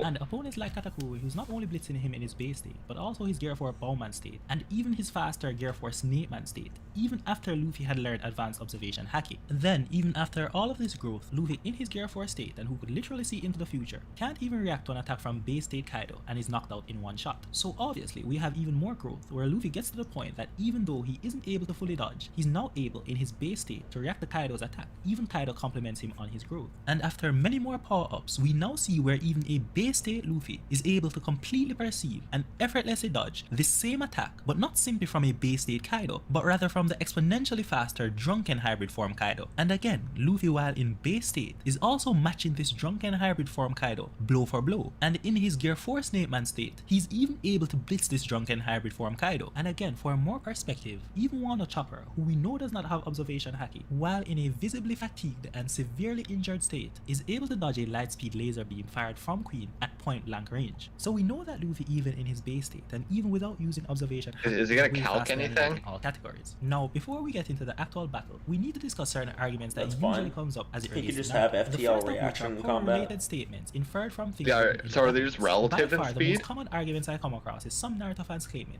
that the Naruto databooks confirms that Naruto has a planet level attack potency. Now, the statements that they are usually referencing when they make this claim are character and jutsu title statements for paragraphs, such as in the 3rd databook, where Kuruma's title statement says, "Sealed inside Naruto is a force that could easily turn the world to ash." Or in the 4th databook, where the Biju Bomb title statement says, "It makes the earth shiver and the heavens tremble." Or that's in not the what it says. Movie book, where Kinshiki's title statement says, "He has the power to split worlds and obliterate all things." Now, most reasonable people obliterate all things, but yeah, that obliterate all things is actually just another universal feat that I missed in the fucking Multiversal Naruto video.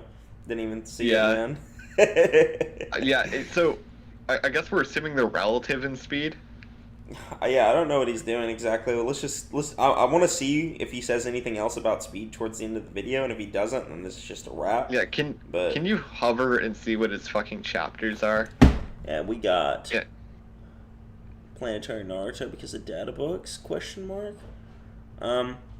Regardless if you agree with the data book statements, how about we just use the actual planetary feats, like Hagoromo throwing a moon and creating a moon, and like Toneri splitting the moon's planetary as well. It was calced at planetary, and Madara summoning is calced. Yeah, the God tree is calced at planetary. The Tenseigon. What were they called? Tenseigon? No, not the Tenseigon.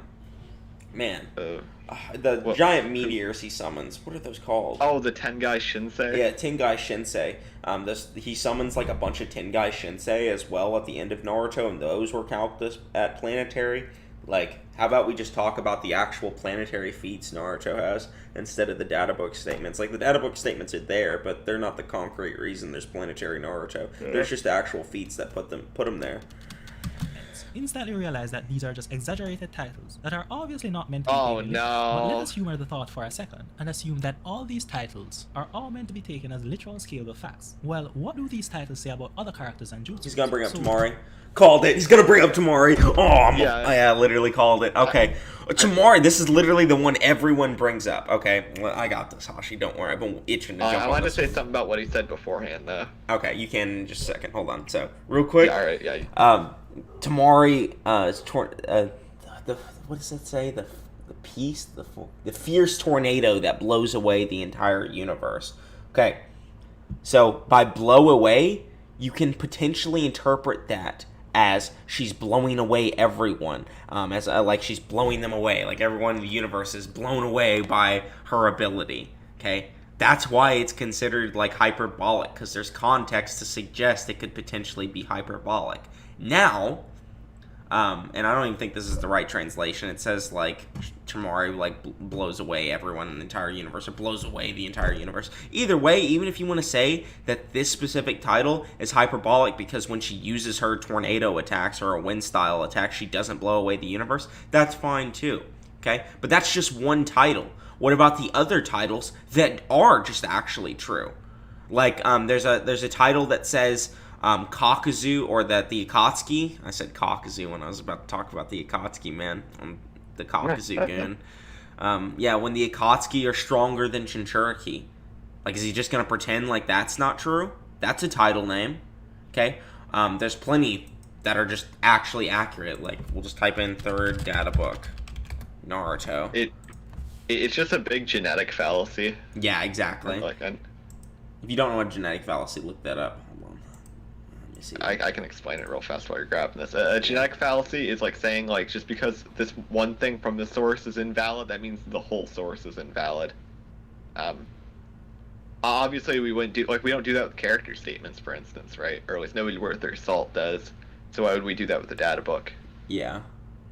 I mean, this one's fine. A loyal ninja hound, and fangs that will rip through the air at super speed. Like, is this hyperbolic? No.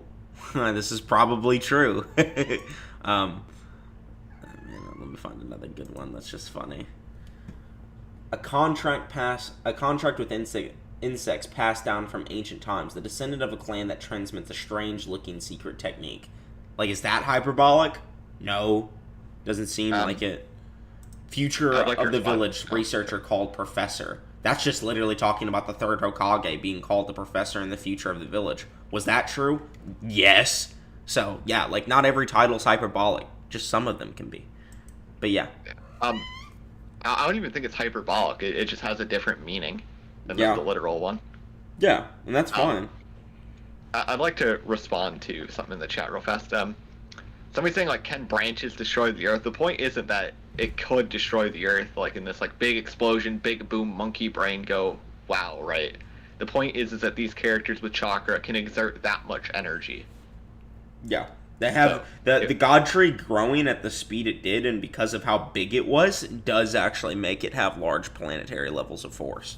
Like, just from the sheer speed and kinetic force that was generated. And that entire kinetic force was caused by Madara's chakra. So that means Madara's chakra can produce large planetary levels of force. And that's all there is to it. Like, it doesn't have to have... it doesn't have to have, like, the destructive force to destroy the world. That's called destructive capacity. That's how much you can destroy. That's not how potent your attacks are. we're not talking about how many dollar bills we have. We're talking about like how much is on the credit card. Yeah, how much money we got on the credit card. Exactly. In the fourth data book, Temari's title statement says that she's able to blow the entire universe away. So Temari has a universal level attack potency now, and some Naruto fans will claim that the universe is just a fan mistranslation. What is really supposed to be there is the word world instead of universe. But again, even if we were to accept this, a world usually refers to a planet. So just it actually doesn't say world. It doesn't even say world. It actually does use Bonsho, which means universe, unironically. I know this from the Happy debate, so he's actually wrong. It doesn't... Man, I'm pretty sure it doesn't use Sakai. I'm pretty sure it uses Bonsho. Yeah, or it might use Uchu too, but if you use Uchu, that's bootleg. I'm pretty sure Happy claimed it used Bonsho in the video we were talking about, or in the last stream I did. So I'm pretty sure it actually does just use Bonsho. I kind of said it while the video was still going, but like, what's his like response if we just like say, yeah, Temari's universal or Temari's planetary, right? Like, he's obviously trying to like get this like, oh, that's absurd. She can't be planetary. It's like, what if she is? Yeah, like, she's like Gaara's lieutenant. Yeah, I mean, like, listen, it's fine if you want to say that, but either way, yeah. Yeah, it's like, well, his plan. He's not ready for someone to just grandstand, yeah, she's planetary. Like, he doesn't... Well, he might have an argument after this, but he's not... You know, he doesn't have that argument prepped or whatever. Yeah. Blow away the whole world is also at least planet level. And don't forget Chajuro, who... No, world can mean society, buddy. And if she's blowing away the whole society, that, like, furthers my interpretation of what was said earlier. She blows away the world. Well, that just means the whole world, you know, the whole, like, Shinobi Alliance is there, man. Like, if she's blowing away the whole world, world can mean society. You want to see? I learned this from my Happy research. World definition. Man, you're pulling the Aslan, don't cite that deep magic at me. I was there when it was written. Yeah. Hold on. Wait, scroll up. All of the people, societies, and institutions on Earth. So, yeah, it can mean all of the people and societies and everything, right? So, if she's blowing away the world, that just means everyone in the world is blown away by her. So, wait, you see that? So you see where it says world, right, on the side? Yeah. Yeah, see the bottom left image, that, like, flat Earth with the bunch of continents on it? Oh, yeah. Bottom left? Yeah. Yeah, this man lives on the flat Earth, man. Yeah. Alright. Let's continue. But yeah. Took a direct slash from the world. So yeah, based on like his argument right now is because Temari's like statement that she can blow the world away or whatever, that makes her planetary. It doesn't necessarily make her planetary. So yeah, your entire contradiction isn't even a contradiction. You failed to provide a contradiction to the titles being like all exaggerated.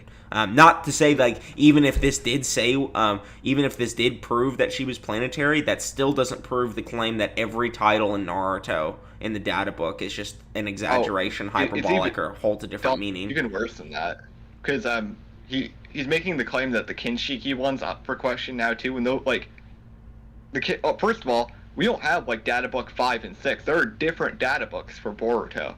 Yeah. So it's not like he's saying in the same data book they're up for question. He's not even saying in the same series of data books they're up for question. Yeah, it's a whole different thing. Yeah, like it's not like the sins of the father and the son. This is like the sins of like the great grand uncle twice removed. Yeah. Exactly. Like, goddamn. The whole world is also at least planet level. And don't forget Chajuro, who took a direct slash from the world-splitting obliterator of all things Kinshiki. He too should at least be planet level, right? And there are other characters like Raido, whose title... He should be universal. But yeah, he didn't tank it either. He got hurt by it. Obliterator of all things Kinshiki. He too should at least be planet level, right? And there are other characters like Raido, whose title in the second data book says that he has an indomitable heart and soul that can drive away even a fierce god. So this other side character is literally comparable to a god. He has a spirit that never yields to any adversity, and even suffered some injure. Raido stood up in countless occasions. His figure is surely flexible. I'm sure this translation's 100%. The will of fire that dwells within his heart. Bro, this is just talking about the will of fire. Not only that, but what's a god? Like, all right, this guy is so far back. He is so mammoth emoji brained. We're back to god level as a thing. So apparently, if you're comparable to a god, that's just like this like universal tier, not like low 2C, but applicable across everywhere tier. Bullets, knives, and whatever are apparently also super impressive. Like, I don't. I think he's already like disqualified himself from a seat at the table. Yeah, exactly. Like, he has to go sit at the kids' table with a fucking sippy cup. This is talking about the indomitable heart and soul that can drive away even a fierce god. It's talking about the will of fire. You know, the same will of fire that inspired Obito, that Naruto used to inspire Obito. He reignited Obito's will of fire. It's almost like Obito was also called a god when he was like that. He actually thought he was the Sage of Six Paths and a god. So yeah, I do think the will of fire can drive away even a fierce god like Jubito. So yeah, that's fine. I have a different interpretation about why he can drive away a fierce god, but yeah, I think his indomitable heart just gives him a resolve amp, obviously. Yeah. I mean, this just proves that Naruto also has an indomitable heart and soul, which I mean we already knew, but yeah. Yeah, he literally is just talking the will of fire that dwells within his heart, man. It's so good. The will of fire is OP. The title statement for the Mind Swap Jutsu says that it is impossible to avoid, so clearly no one can dodge it, guy. The life or the body is snatched away. The unique mind-body switch that is impossible to avoid. Yeah, and I mean, can you show me someone avoiding it? If not, then it's not exaggerated. If it is, then it is exaggerated. Like, that's all you have to say. It's case-by-case basis. You don't just assume every title in the series is bad because of one exaggerated title. Some of the titles are just legit, so... He clearly has this epistemology in his mind. He just can't put it out there, but it clearly goes... Oh, there's a data book statement. Is it contradicted by the manga? But why would that mean that stuff that isn't contradicted is immediately false? Like, he's clearly taking this extra step to say it's contradicted by the manga, or, you know, whatever. But why would that mean that every other statement is false? It doesn't. He's never actually... Yeah, for one, it doesn't. But for two, he's not actually substantiating it. Yeah. He's failing on two areas here. For one, the burden of proof. And he's also failing to show that these are actually inconsistent or contradictions or exaggerations. So he's failing in both aspects right now. Says that it is impossible to avoid. So clearly no one can dodge it, guys. And in this same fourth data book, the title for Madara's Great Fire Annihilation literally says that it turns all things to ash and there's no way to escape it. And if you even wanted to think about arguing about the omnipotence of Madara's Great... I mean... It's kind of almost like this is the exact type of statement you were using for Luffy earlier, where you were saying no piercing attack or no bludgeoning attack could hurt him. Or it wasn't piercing, he was just saying bludgeoning, and like all normal physical attacks can't hurt him. It's almost like this is the exact same statement, but reciprocated with Madara, and you just don't believe it with Madara randomly. I mean... That's all there is to it. Like, he's just being inconsistent here.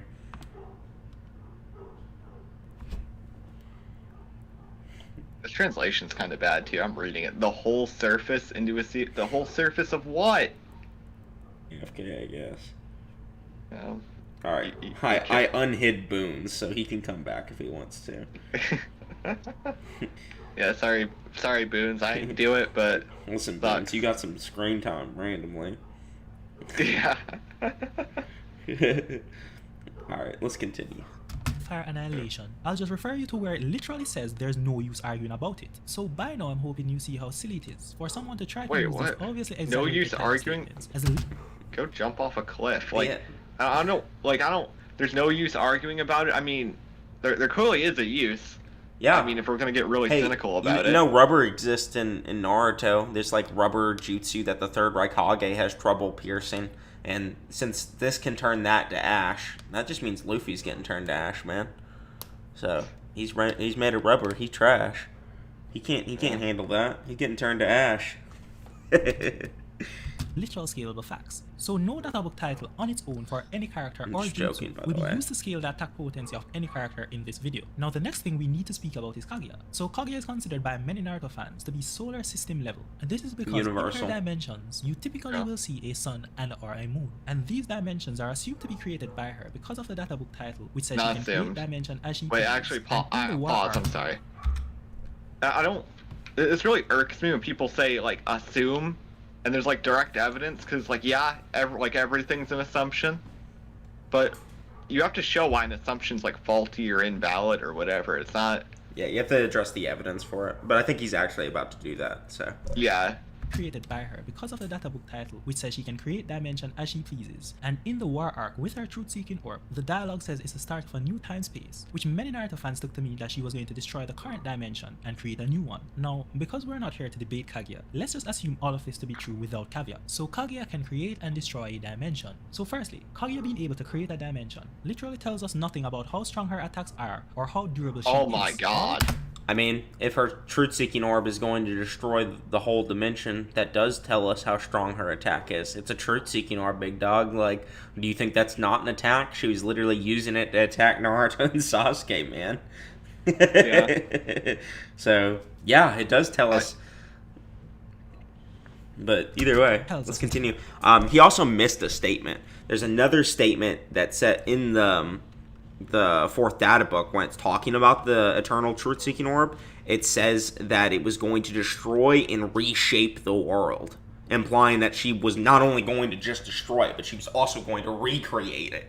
So, I mean, yeah, like, she totally is creating these dimensions. And you showed the data book statement where it said she was weaving the dimensions, which is the exact same thing. And we also have another statement in the Momoshiki novel that when Momoshiki creates his dimension, it directly states in that novel that he created it. Naruto says he had seen this technique before with Kaguya, implying that Kaguya also created her dimension since they're using the same ability and they're both Otsutsuki who fly through space and plant chakra fruits.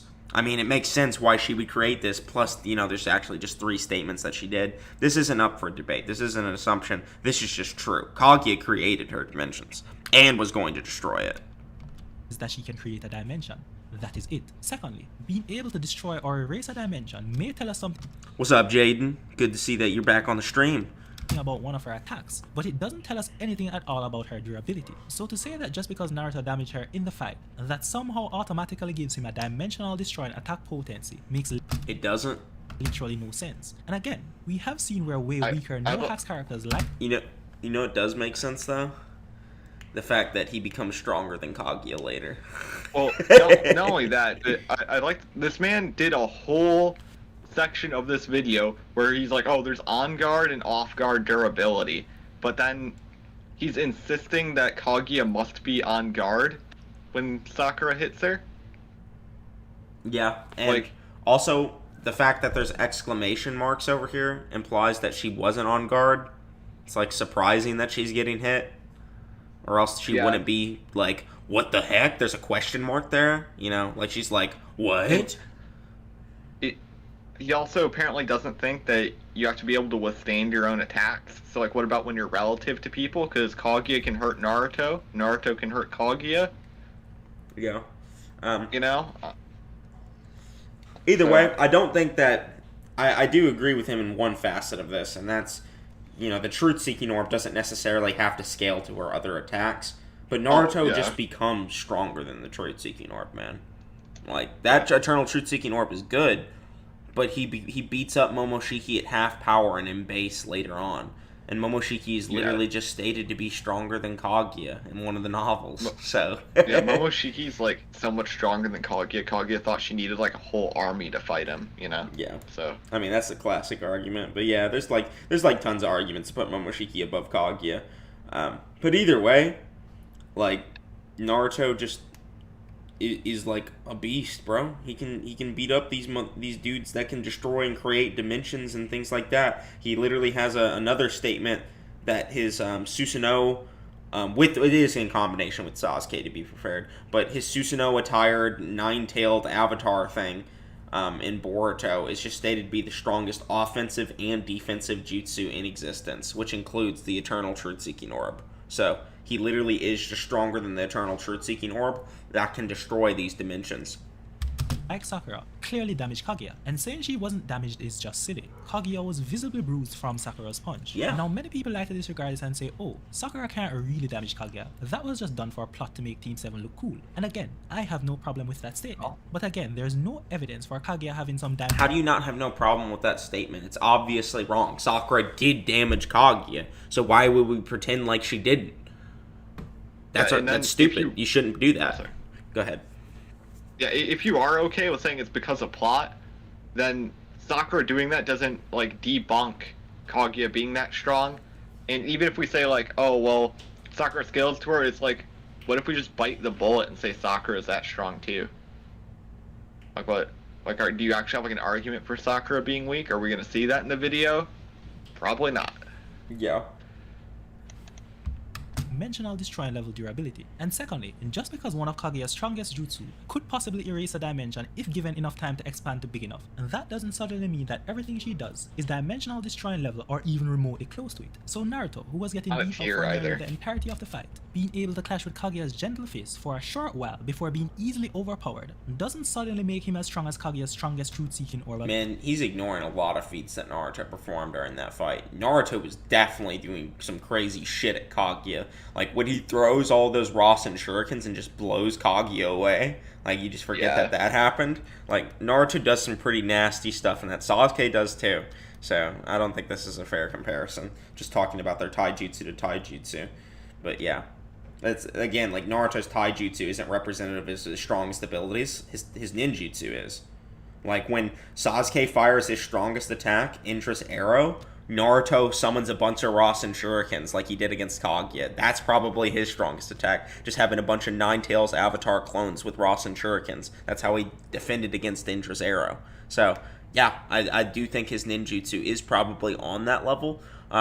Mostly because Hagoromo is universal. I put a bunch of reasons for this in my Multiversal Naruto video, but one of the major reasons is just he's stated to be a god that can destroy the universe. Like, he can turn everything into nothing, and recreate it as well. It's stated he can create all things and he can destroy all things like that. Okay, and he also has the power to create all things in the universe. That's stated.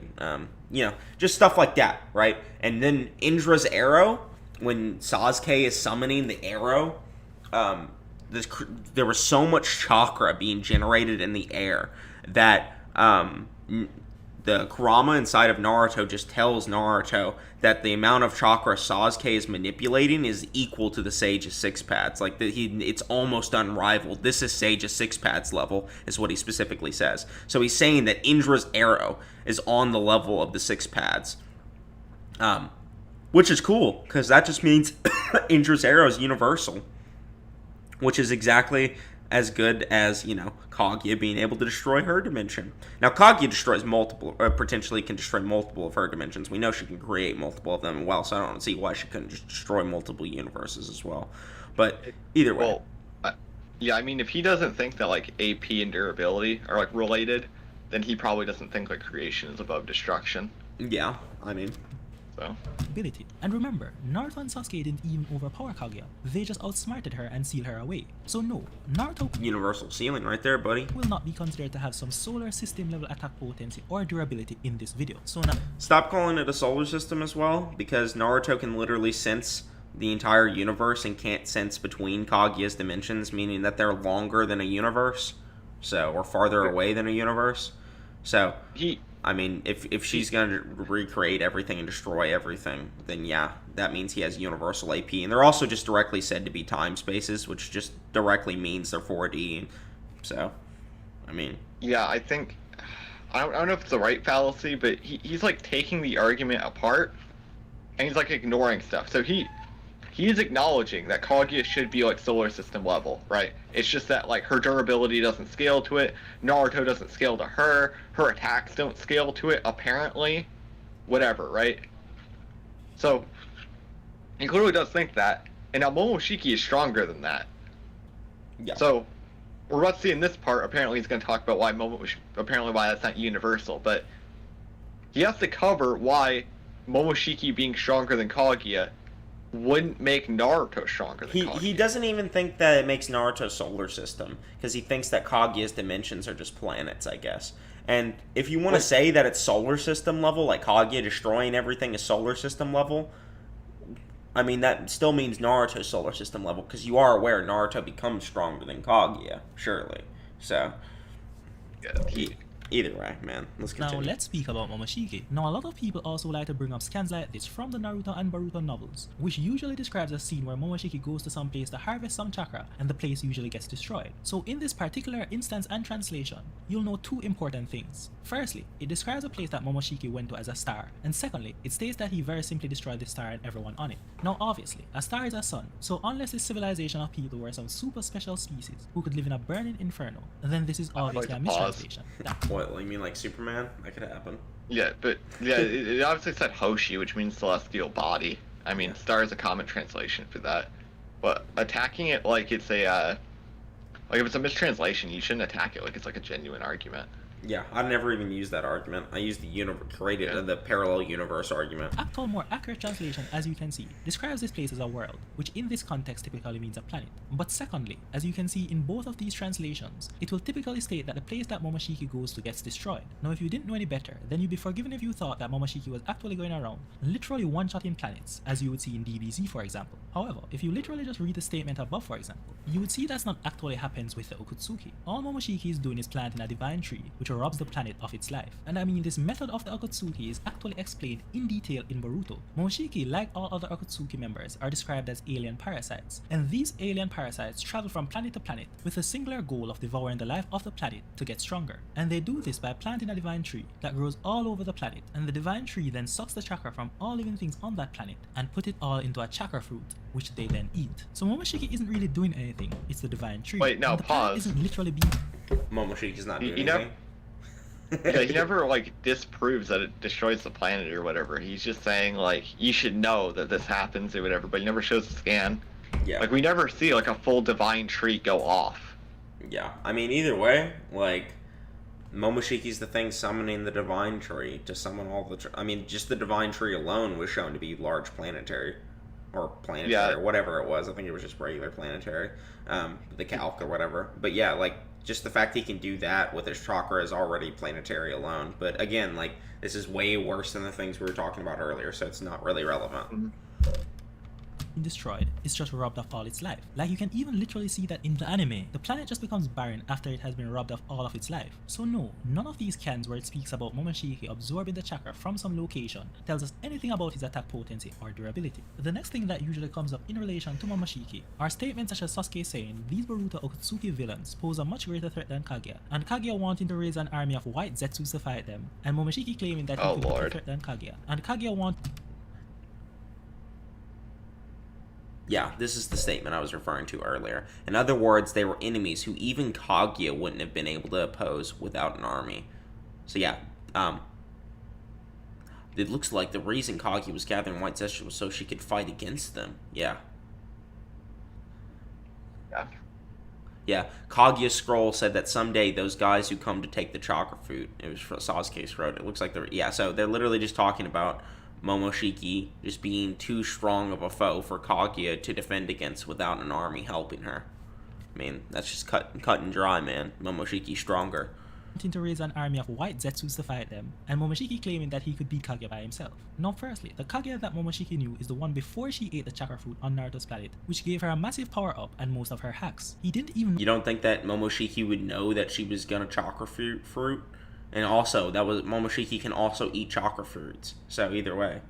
Yeah, the Otsutsuki's real gimmick is that they're basically... Bro, look, if Kaguya had planted the god tree in this planet as she was supposed to, I wouldn't have to go through all this trouble. They literally knew she was going to plant the chakra fruit.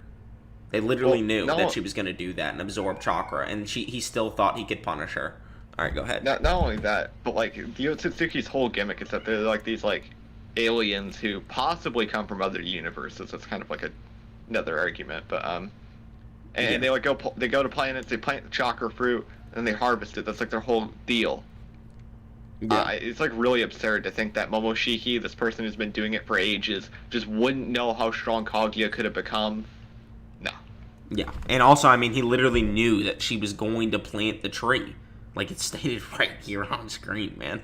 So, he knows that, and it still thinks he can punish her. The chakra fruit on Naruto's planet, which gave her a massive power-up and most of her hacks. He didn't even know that she planted the divine tree in the first place. So he stayed her massive power-up and most of her hacks. He didn't even know that she planted the divine tree in the... If Kaguya had planted the god tree in this planet as she was supposed to, I wouldn't have had to go through all this trouble. For one, Kaguya didn't plant it. But for two, he's saying that he doesn't know that she planted it. He doesn't know. He maybe doesn't know that she did end up planting it, but he had assumed that she was going to plant it anyway. If Kaguya had planted it, had planted the god tree as she was supposed to, I wouldn't have to go through this. That means he knows Kaguya was supposed to plant the tree, okay? And he still thinks he can punish her. He still thinks he can punish her.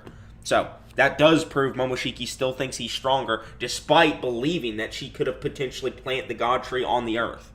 That's all there is to it, man. First place. So his statement about being stronger, even if we were to just grant it, tells us absolutely nothing. And frankly, his statement is just unsupported when you take into account what he has actually done. Like, Darui is able to blitz and pressure base form Momoshiki. Darui has no anti-feats, irrelevant. Yeah. Fuse form Momoshiki isn't even... Gaara has no anti-feats, irrelevant. What's up? Yeah. Not only that, but obviously he wasn't around for the Darui solo Shippuden wave. He wasn't there for that. Yeah. He also didn't talk about Sasuke's statement. Where Sasuke says that Momoshiki is that strong. Yeah, let's wait to see if he does talk about it, though. If he doesn't, we'll come back.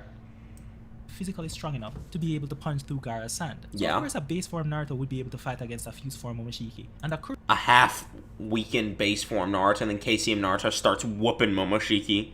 From a cloak Sage Mode Naruto overpowering him is really not surprising. Momoshiki only really stood a chance after he went into his lava golem form. So no, Momoshiki doesn't get Naruto to some solar system level or universal level attack potency or durability or anywhere remotely close to it. Now the final thing we need to get out of the way. I told you. Yeah, he literally just doesn't even talk about the novel statement.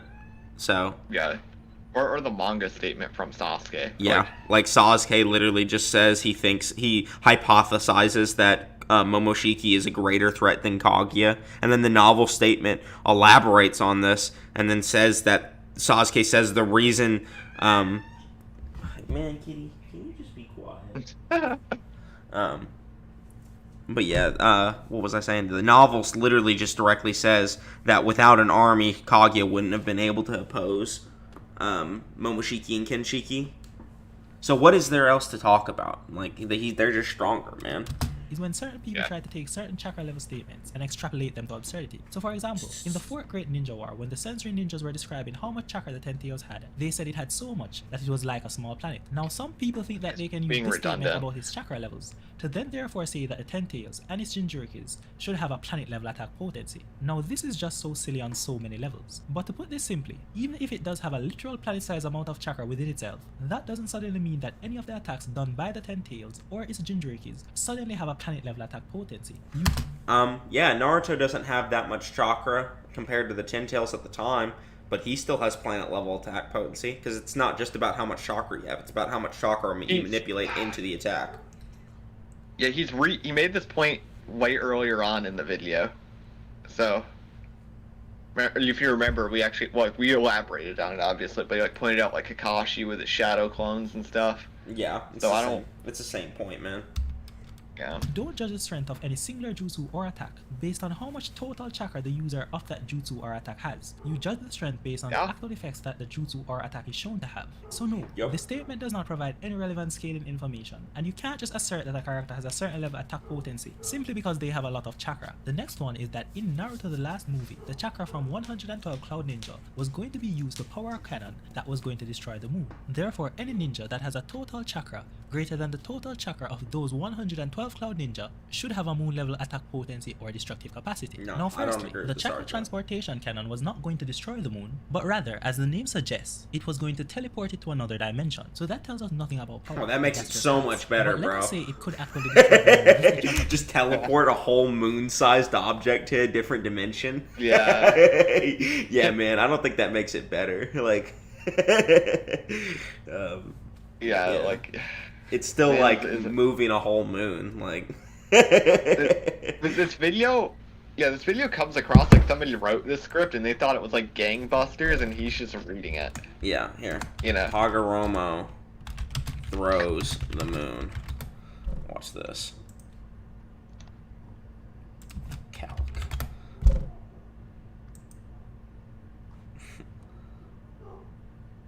Okay. Here you go. There you go, boys. There.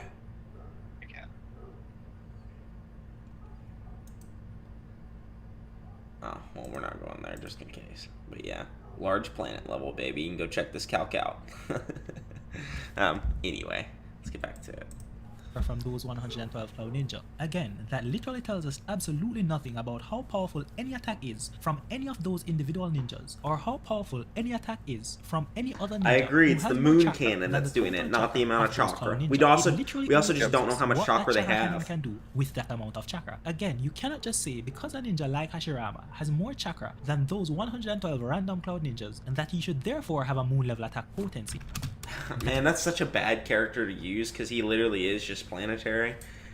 Yeah. But like, yeah, I see the point he's making, but man, just don't pick Hashirama. Yeah, you could have chose someone better there, buddy, because Hashirama can beat up all of the Biju, literally, and the perfect Susanoo. So, I mean, this is just not a conversation you want to have. That makes no sense. You cannot grant an individual a certain level attack potency simply because they have a lot of chakra. I agree. Yeah, Noodles. Hashirama being planetary makes no sense. Exaggerations from the manga are Obito saying that he was going to destroy the world after he got angry, and a base Madara saying that a single slash from his Susanoo can smash all things in the universe. Like, these are such obvious exaggerations with literally... Why are they obvious? Why are they exaggerations? Like, yeah, Yeah, this is like another non-argument. This is where people fail. Once I start asking why it's an exaggeration, they just start crumbling. There's no reason why you can consider this an exaggeration. You're just arbitrarily claiming it. Nothing behind it. It's so obvious. Well, what's obvious about it? Like, what even is there to say that it is an exaggeration? There's no context to suggest that. I'm not going to waste any time here, but shout out to Multiversal Hashirama. Now, with those things out of the way, we can finally get into the battle. So right off the bat, I think there are some things that should kind of be uncontroversial. Firstly, if this was a team battle that involves Sanji, then Naruto's sexy jutsu would definitely give him the advantage. However, Luffy, unlike Sanji, is generally not swayed by beauty, and like Naruto, Luffy has no problem hitting women. Now secondly, Naruto can summon Gamabunta, the giant pole that is basically Biju sized, and as we also already mentioned, he can summon a giant Chakra Kurama avatar, which greatly extends his reach. Now again, not many people would disagree that Gamabunta wouldn't really be a big help in this fight, so let us instead use this to establish some perspective on sizes. So Gamabunta is confirmed to be 17 meters in height, and as we already pointed out, he's basically the same size as Shukaku, the one-tail Biju, and all of Biju are roughly around the same size, with the nine-tailed fox being a little bigger than the others. But again, even though Gamabunta is smaller than Kurama, he's clearly comparable in size. Now a base Luffy is 1.74 meters. He's really not. He was on the small of his back there. If you saw the full picture of them standing next to each other, especially when he's when the Ninetales halves are brought together, he's much bigger than Gamabunta. But yeah. Tall. But given that in One Piece, sizes routinely go towards absurdity, Luffy often finds himself fighting against very large opponents. For example, Haruden is one of the giants from the country of giants Elbaf, and he's confirmed to be 20 you know what this argument is? So Pause it. Close to 1.5. He's just a little bit bigger than Gamabunta, man. Yeah, you remember in the One Punch Man days where people would think the Beefcake was really strong because he was really big? Yeah. And the giant snowman? Oh man, giant snowman literally destroys Beefcake. Yeah, we're back to that. We're back to big people, big strong. Yeah, it's fine. Half times the size of the Biju-sized Gamabunta, and a base Luffy with a single shot is casually bringing him to his knees. And then yet again we have Orbs, an ancient giant who is confirmed to be 67 meters tall, and Goki, who is stated to be comparable in size to Orbs, and his fellow number Hacha, who is confirmed to be 66.8 meters. So Orbs and Goki are over 3 times the size of the Biju-sized Gamabunta. And again, pre-time skip, after AP, Orbs was immobilized by Luffy's crew, Luffy used a Gear 3 grip to shatter his spine, and post-time skip, Luffy is easily one-shotting Goki, blowing him him to the ground with a single Gear 4 punch. And then again, on our way to Fishman Island, we were introduced to Surme, a giant octopus that is confirmed to be 300 meters, so that is over 17 times the size of our Bijou-sized Gamabunta. And Luffy with his hand completely submerged underwater and thus significantly weakened, basically one-shotted Surme with a Gear 3 coated attack. And a Gear 5 Luffy takes things to the extreme, because a human form Kaido is already confirmed to be 7.1 meters in height, which is a little less than half the size of Gamabunta. And when Kaido goes into his dragon form, he becomes exponentially Naruto's not big, man. He's like the size of a normal human, so casually swing around and slam dragon form Kaido. But that's not all, because Gear 5 Luffy is even able to fully gigantify his body, making himself comparable in size to this dragon form Kaido, such that he can even use this dragon form Kaido as a skipping rope. And even when in his small form, Gear 5 Luffy can make a fist that is comparable in size not only to dragon form Kaido, but comparable to the entire island of Onigashima itself. So Luffy is quite experienced and well equipped. Yeah, so what was the point of spending some 30 minutes on like AP and durability if you're just gonna go big punch, big strong? Yeah, exactly. To fight against gigantic opponent. There was no point, man. Thirdly, yeah. as we know, one of Naruto's main jutsu is his multi-shadow clone jutsu, which allows him to make thousands of clones of himself. Now we know that these clones are significantly less physically durable than the real Naruto, and even though we haven't really seen these clones under any mental attacks, I think most people would agree that a clone definitely wouldn't have a high enough level of mental resistance to stand up to current Wano Luffy's Conqueror's Haki incapacity. Based on? You know, they still have Kurama in them. Which like, they also have the Will of Fire with indomitable will. Yeah, I can resist a god, remember? You made that argument. Yeah. But not, it's like, I don't even care about the god part, it's just the fact that it's indomitable. Like, what makes you, like, you know, like when Naruto makes a shadow clone, it's still him. So, what exactly, what was Conqueror's Haki do? Tell me that, Hashi. It's almost like willpower. It's like you like project your willpower and it like crushes them and then they like pass out. But okay, so he would have to prove that Luffy's will is greater than Naruto's. Okay. Effectively, yeah. And then it's like all right, Naruto passes out, all right, Kurama takes over. Yeah, and just wakes his ass up. Yeah, or just takes over in general and goes berserk or something, you know? Like, yeah, is he gonna try and dominate the Nine Tails? Oh, I'd like to see some Conqueror's Haki do that shit, bro. So, yeah, like they can resist like Sharingan Genjutsu and shit. Like, Mind Hacks is not the way to approach Naruto, ever, considering Naruto is just like a character who's spent the entire series fighting people with very capable mind hacks, and none of them have mind hacked him. Not one. The only time Naruto's got mind hacks in like the entire series was when he was like a guinea and some feathers like fell on everybody in the stadium during the Chunin exams. And that was it. Ninja too. Oh yeah, Road to Ninja, I guess. But I mean, that was a really OP Genjutsu too. That was Tsukiyome. So, besides the Tsukiyome, which Conqueror's Haki is not on the level of. I don't think we're gonna claim Conqueror's Haki is universal mind hacks. No, I don't think like getting mind hacked by the Tsukiyome is like an anti-feat either. Yeah, no. But I mean, it works on Perfect and Cherokee. Perfect and Cherokee are also just naturally resistant to mind hacks anyway, because even if their user does get mind hacks, they're just inside of them, and they're just like, hey, wake up, bitch. And then they just wake up. And, like, that's literally how B gets out of Genjutsu. Yeah. So, not only that, but, like, the best Genjutsu feat is, like, I think it's, like, a few, tens of thousands of people on fucking Fishman Island, but they're normal people, and we don't know how big their mind is. Yeah. Compared to, like, the Orochimaru statement that we get. Yeah, I mean, that's just another good one. So. Yeah. Yeah. I mean, Itachi's finger Genjutsu as well. Yeah, that too. But I mean, that's Itachi, man.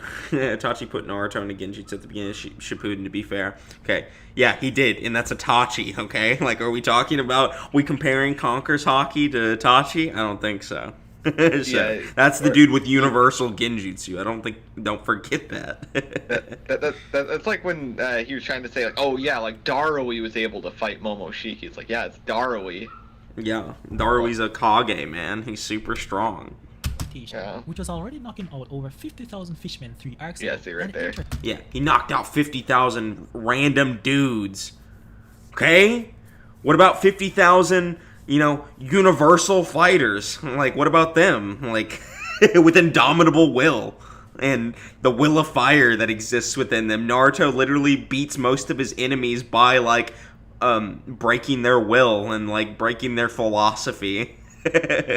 That's one of the ways he literally beats all the enemies like Obito and stuff. So I just don't think he's ever going to be able to prove that the will power would work on any of the Shadow Clones or Naruto. Haki incapacitation, which was already knocking out over 50,000 fishmen 3 arcs ago, and interestingly, the more Shadow Clones Naruto used, the more detrimental it is for him, because even though the real Naruto under normal circumstances should be strong enough to not be affected by Luffy's Conqueror's Haki incapacitation, all the mental strain felt by each individual knocked out clone would be summated and then transferred directly to the real Naruto's mind, and thus the more of them Such a bad argument. Yeah. If you're talking about the Leaf argument, you have to remember he made like more than that many clones, and they went all day exerting their like full force on leaves, and he tanked it. Are you pulling up the how many leaves are in an oak tree again? Oh yeah. I'm pulling it up. People need to see how good this stamina feat is. Okay. Yeah. When training to learn the Rasen Shuriken, Naruto used Shadow Clones to squeeze over a year's worth of work into 2 days. So let's just look at that. It's only been one whole day since we started trying to add a wind change in nature to the Rasengan, using about 200 Shadow Doppelgangers. In terms of solo training, that's roughly 48,000 hours, or 4,800 hours. So, yeah, when Naruto, like, passes out from exhaustion from training 4,800 hours in a row, yeah, that's an anti-feat, buddy. Yeah, I'm sure Conqueror's Haki can make up for 4,800 hours of, like, Part 1 early Shippuden Naruto, not even, like, War Arc Naruto. Yeah, there's no proof that this would work on him. More strongly Naruto would feel it. As a matter of fact, in the Boruto movie novelization, we see where Naruto has learned to integrate his clone's conscious experiences into his mind in real time. So this makes the situation even worse, because now the clones don't even need to be fully knocked out first before the mental strain reaches back to the real Naruto, but rather now, the summation of the mental strain felt by all the clones from the Conqueror's Haki incapacitation would be transmitted to Naruto in real time. We see where the stream of consciousness from this link is so taxing to Naruto that he has to drink a mountain of coffee and energy supplements in order to help himself remain conscious and alert. So this is definitely a one-on-one fight. And now, yeah, how long has he been working? He's been working for how long? Like, why does Conqueror's Haki have this? Why is Conqueror's Haki above the amount of fatigue Naruto is putting on himself? And who's to say Naruto's even going to summon thousands of Shadow Clones? He'll just sense that Luffy is really weak, and then he'll just shove a truth-seeking orb in his butthole, and then he dies. So, I just don't see how this is relevant. Naruto using clones is only a detriment to himself. Then fourthly, the main appeal of Naruto's strongest mode, Baron mode, is not just that it hits harder and faster, but rather, as Ishiki pointed out, the problem is not the force, the problem is actually getting hit. And that is because with each hit, Baron mode Naruto shaves off his opponent's lifespan. Man, I don't even need to talk about Baron mode. Baron mode sucks. I've got less than 30 minutes left. I should have had 20 hours. Yeah, it can drain like 20 hours off of you, or 19 and a half hours off of you in one hit. Okay, whatever, cool. Like, yeah, that's not gonna defeat Luffy, but the fact that he is stronger than Jigen or Ishiki is super impressive. 30 minutes. And though Ishiki says the 20 hours he had left was a conservative estimate, remember, the best case scenario that he had going into the fight was a 2 to 3 day lifespan that was already rapidly depleting. And then as Naruto continued to attack, the efficiency reduced even further, such that multiple attacks yet again only reduced Ishiki's lifespan from the 30 minutes he had remaining to under 10 minutes. That's only a 20-minute difference. Now remember, Luffy is not only fast, but he can also literally see into the future. So it's very unlikely that Luffy wouldn't be able to just dodge most of Naruto punches until Baron mode, which has a short... You mean the Sharingan, which can also literally see the future, can't dodge his punches either, man? Like, it's the exact same thing.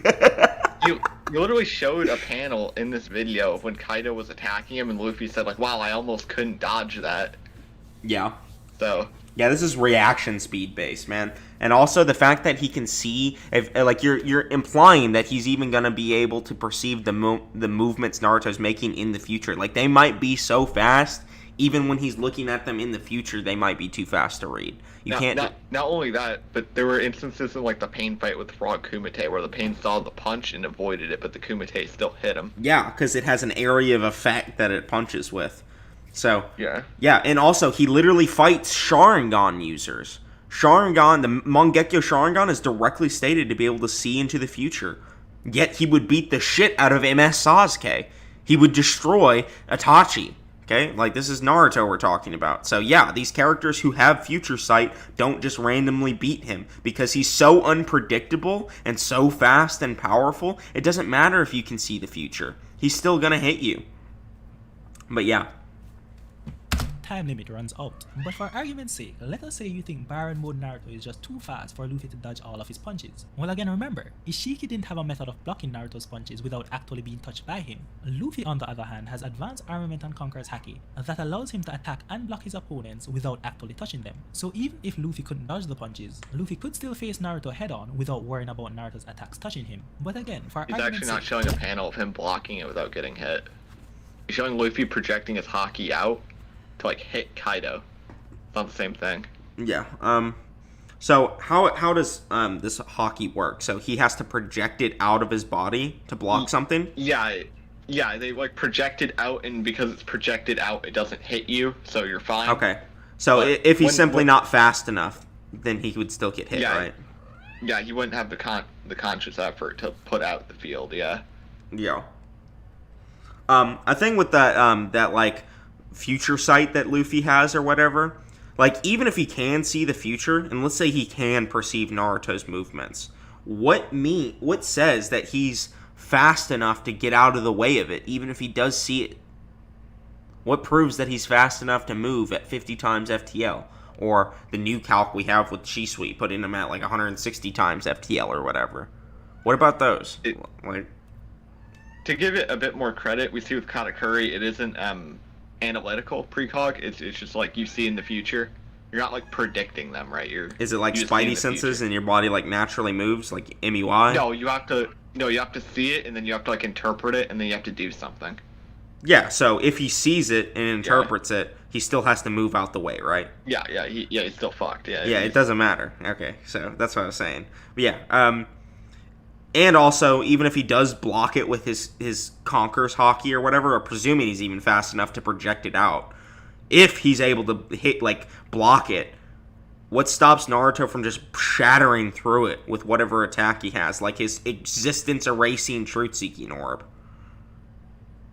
Is there anything stopping him from just erasing the existence of his Haki? Like, Haki's just an energy, right?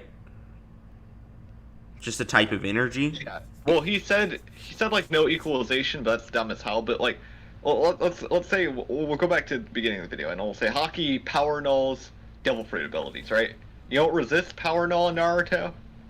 Sage mode. Yep. So even if you say Luffy's Haki would make him immune to stuff that he normally be immune, like whatever, Sage mode would bypass that, and he still gets absolutely shredded. Yeah. I mean, either way, like, what is Haki? Like, Haki is an energy, right? Yeah, so Haki is like the same thing as like ki when you see that in like Dragon Ball. But when you translate it out, it's ambition. So like your ambition to be a conqueror is what you're channeling. Okay, but basically all I need to know is if it has some kind of like property to it that makes it like energy. Kind of. They don't really treat it like Dragon Ball where you're like shooting ki blast or Naruto where they use it for like very, very specific things. Like obviously Luffy runs out of armament, or he uses armament so much he can't use Haki for like 10 minutes or whatever. Yeah. At one point, but they only use it for armament observation or conquerors, and the uses there are very, very limited. Yeah, and what proves he can power null a truth-seeking orb as well? Is there any proof for that? Nothing. Absolutely nothing. Okay, cool. So, yeah, truth-seeking orb still just one-shots. Let us assume that Naruto could somehow overpower Luffy with his punches, and thus end up actually getting a few hits in. Again, even though we don't know Luffy's remaining lifespan, I think even conservatively, we can estimate it to be more than the 20 hours that Ishiki had. I mean, unless One Piece is going to end much earlier than we expect. And remember, Luffy is very much used to fighting with with his lifespan being drained away. His initial use of Gear 2 was hypothesized by Rob Lucci to be shaving his lifespan away, and he fought a full battle against Rob Lucci. And at Impel Down, Luffy, while sacrificing 10 years of his life, engaged in a battle with himself for over 20 hours, beating a process that only had that's not the same type of battle. You don't get to... Recovering. And in his battle against Kaido, we've even seen where Luffy started to get an aged appearance, seemingly related to his life. He's repeating his arguments again. Being rapidly depleted as a side effect of Gear 5, Luffy literally just told his heart to get loud again, and then just somehow became rejuvenated to continue fighting. So from every angle, Luffy is well equipped to deal with a Baron mode Naruto. Now in the 4th Great Ninja War, Naruto also had some truth-seeking orbs. Now we know that these truth-seeking orbs have the property of being similar to Onoki's dust release, thus it can atomize anything it touches down to a molecular level. However, as we already mentioned before, advanced armament and Conqueror's Haki allows Luffy to attack and defend without needing to touch his target. So fighting against these orbs is no problem for Luffy. Yeah, so Power Null, again, is a proof-based thing, okay? Just like Genjutsu or any other kind of hack.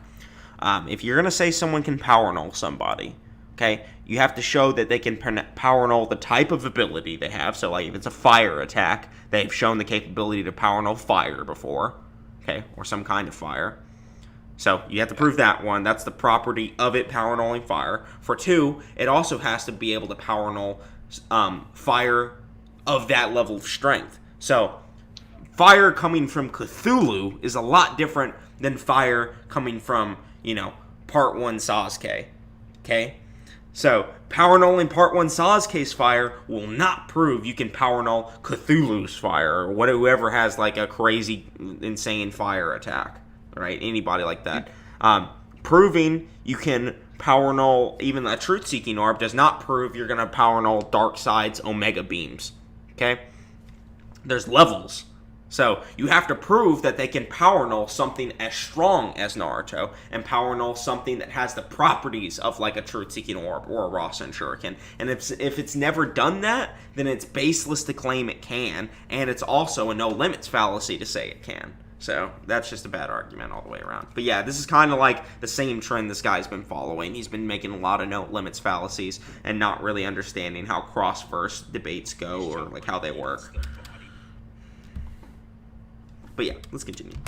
And also, the truth-seeking orbs are not indestructible as some people like to claim. As we've seen multiple times, once they are hit with enough force, they very simply just shatter. And once a truth-seeking orb is fully destroyed, there's no current evidence that you can regenerate them or create more. So the utility of these orbs are very short-lived in this battle. Now, a misconception I see... Wait, he doesn't think Naruto can recreate the truth-seeking orbs? What do you think? What does he think happens to them? Like, how does he even think Naruto's using the truth-seeking orbs? So does he not understand that he has Sage of Six Paths mode at the time? I don't...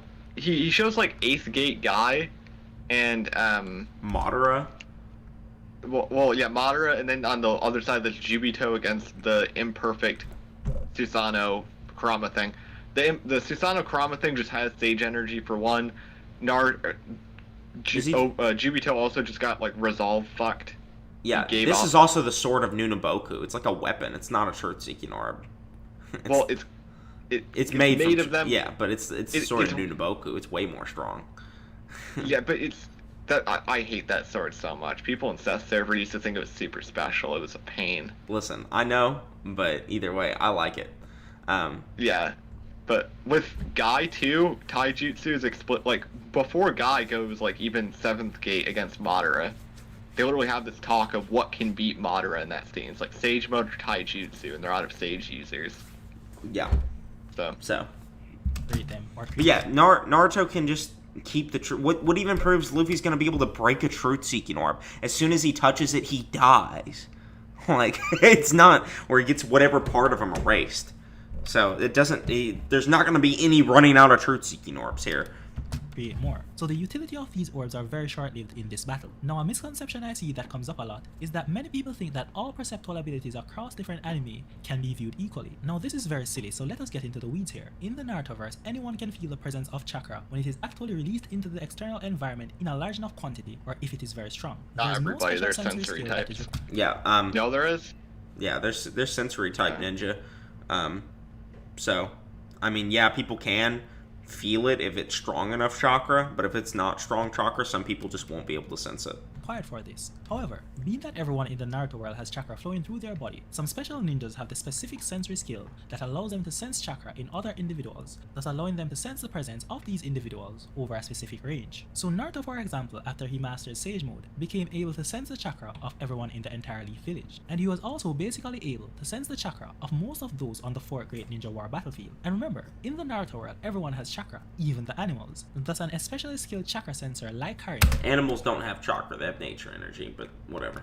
Can even differentiate animals from humans based on their chakra signature. Also, just as how a lie detector will pick up your heart rate increasing as you tell a lie, in the Naruto world, an especially skilled sensory ninja like Karin can pick up changes in a person's chakra when they tell a lie. And again, being that the ability to sense an individual in the Naruto world entirely depends on you being able to sense their chakra, a skilled enough ninja like Karin can bring their chakra flow to such a low level that it prevents anyone from sensing that they are there. So make no mistake, the present sensing capabilities of Naruto characters is entirely dependent on their opponent having the specific form of energy known as chakra. They can't just sense any individual with any form of energy. So using this chakra sensing method, Naruto cannot sense Luffy because Naruto can see like the entire universe, man.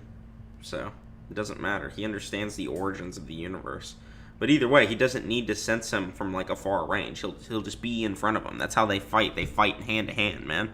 Like it doesn't matter. Obviously, he doesn't know about like SBAs either. Yeah.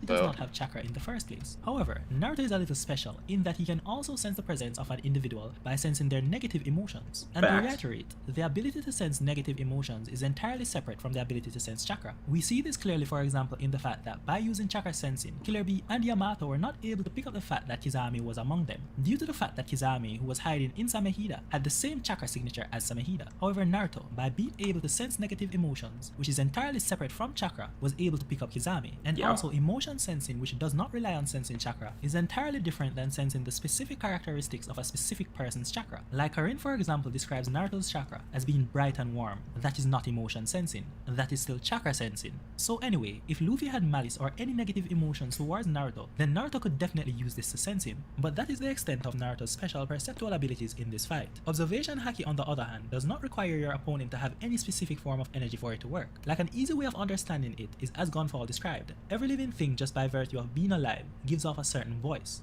Basic observation Haki is merely when you... Every human would emit a kind of voice inside their body.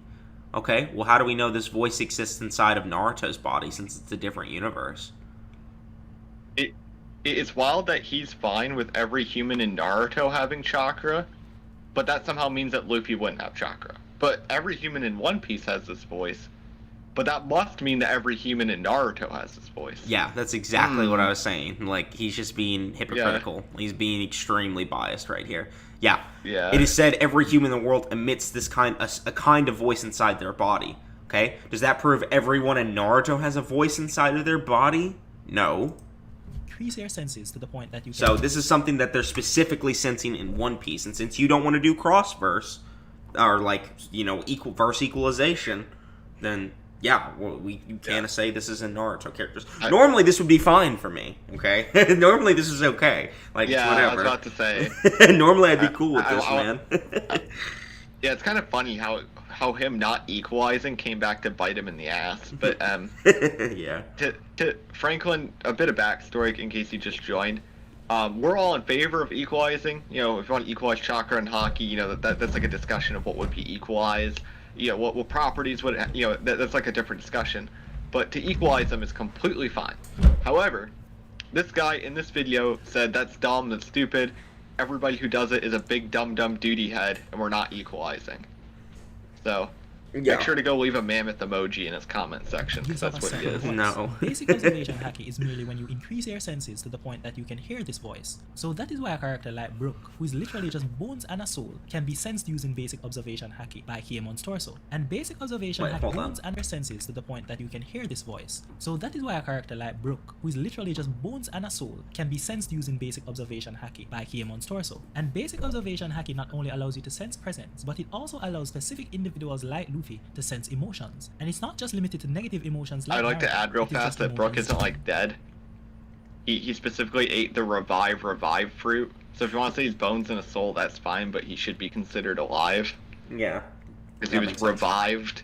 Yeah, exactly. He's alive. He's not undead. Generally. And remember, that is just basic observation haki. With advanced observation haki, you aren't even sensing anything. You are just literally just looking into the future, environment and all. You even literally hear the words that are being spoken. So observation haki and chakra sensing are two very different things with very different capabilities. Now those were some interesting special interactions that we needed to go through. But at the end of the day, to many people, the major factor that they want to know about is how hard can they hit. And with the other silly arguments already out of the way, the usual pathway that is used to scale Naruto is as followed. So in the 4th Great Ninja War, a Kuruma mode Naruto with his Kuruma avatar, along with the 8 Tails, did a powerful combined Biju Bomb. Now the current versus battle wiki's accepted pixel scale calculation of the combined Biju Bomb is 12 I know why you'd use and Kuruma is VSB. assumed to have given half of this power, thus 6 teratons. Yeah. Oh, this is a great calc. Here, let me just show you a better calc, buddy.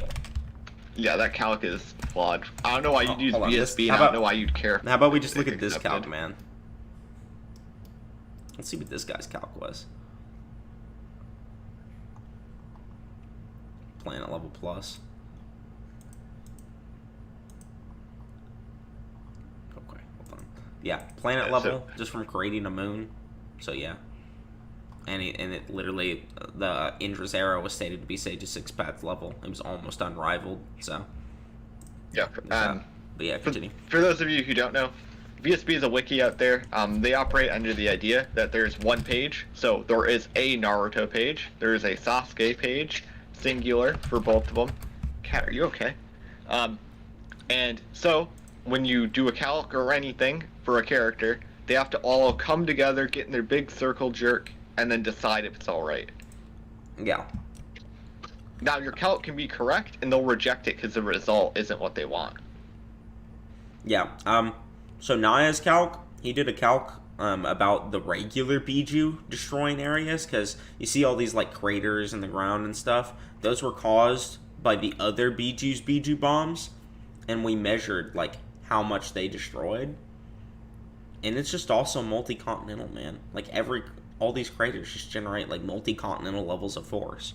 So even if you want to lowball that and just ignore the 10 tails blast in the back, that's clearly eclipsing like the the curvature of the Earth. If we ignore that too, but yeah, there's plenty of ways to scale Naruto above country which puts level. him at a small country level attack potency. Then, a 6-path Sage Mode War Art Naruto, who was able to temporarily match Kaguya's Gentle Fist and rip off her arm, is considered to have a Moon level attack potency, because Kaguya is said to have a Moon level durability, being that when she fought against the Sage of the 6 paths Hagoromo and his brother Hamura, the Shibuku Tensei that they sealed her in was made into the moon by them, and this feat has a pixel scale related calculation which puts them at 274.5 exaton each, or moon level, so Kaguya is assumed to have that durability. Similarly, another reason for the Kaguya moon level durability and Naruto and Sasuke moon level attack potency that you'll often see come up is that the Shibuku Tensei that 6-path Sage Mode Naruto and Sasuke used to seal Kaguya in the war arc has a pixel scale related calculation of 403 exatons, which is moon level. Then, after the 4th Great Ninja War ends, I'd like to say real fast. in his fight against the The 6-path Shibaku Tensei was super casual. Yeah. It's about the ceiling. It's not about how big it is. They weren't concerned about like, we got done playing Kage, do we have enough chakra for this? No, they're just like, alright. Let's sealer. Yeah, hold on. Let me see this real quick. I gotta find this moderate feat. And guys shouldn't say calc, Yeah. When you get a minute, you should put that picture I DM'd you on stream. I'm gonna respond to chat while you're doing this. Luffy regrew a tooth. That was when he was drinking milk. That was with prep. That's also just a tooth. That's nothing. Like you did say that, but it is just nothing. Like who cares? Yeah, I don't care about this random calc. Spreads the Shinju. Here it is. Yeah. I mean, you just get small planet level just from this. But there's another one where the Tengai Shinsei comes out. I'm looking for it.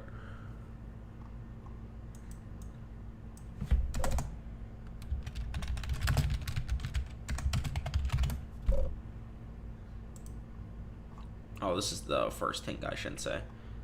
Man, damage always low balls. I mean, this guy also clearly has like a motive for trying to peg Naruto at moon level, because he's just going to try to argue that Luffy is planetary. Yeah, exactly. I mean, even if you want to use like the definition of world for Kaguya's dimension, she was going to destroy all of it. So that's at least planetary by this own guy's argument. I can't wait for him to scale Luffy. I have some Yeah, either way, there's a lot of emoji. There's a lot of higher calcs than this. Naruto, in his Kuruma Cloak Sage mode, was shown to tank an attack from Toneri, which sliced the moon in the process. And again, this feat has a pixel scale related calculation of 281 exotons, which would give Naruto moon level durability. There's also another calc for that. Let me find it real quick. Toneri splits the moon. Naruto calc.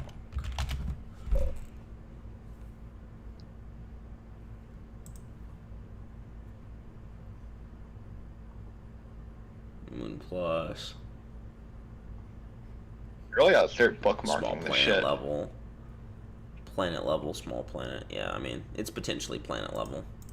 So then in Boruto, a partial Ukutsuki form Ishiki is considered to be at least moon level, given that he could easily block a punch from 6-pass Sage Mode Naruto, and was also casually beating down the same 6-pass Sage Mode Naruto. And then Ishiki got even stronger after his reincarnation was completed using Jigen's body, given that he pointed out that his body was brimming with energy. Then Baron Mode increased Naruto's strength and speed such that he became competitive against his full Ukutsuki form Ishiki. So assuming an at least 2 times multiplier above his 6-pass Sage Mode form, which already had a moon level attack potency and durability, this Baron Mode Naruto is considered to have a small planet level attack potency and durability. So that is the usual framework used for scaling Naruto, and as you can see, it involves a lot of pixel scale related calculations. That is not the usual.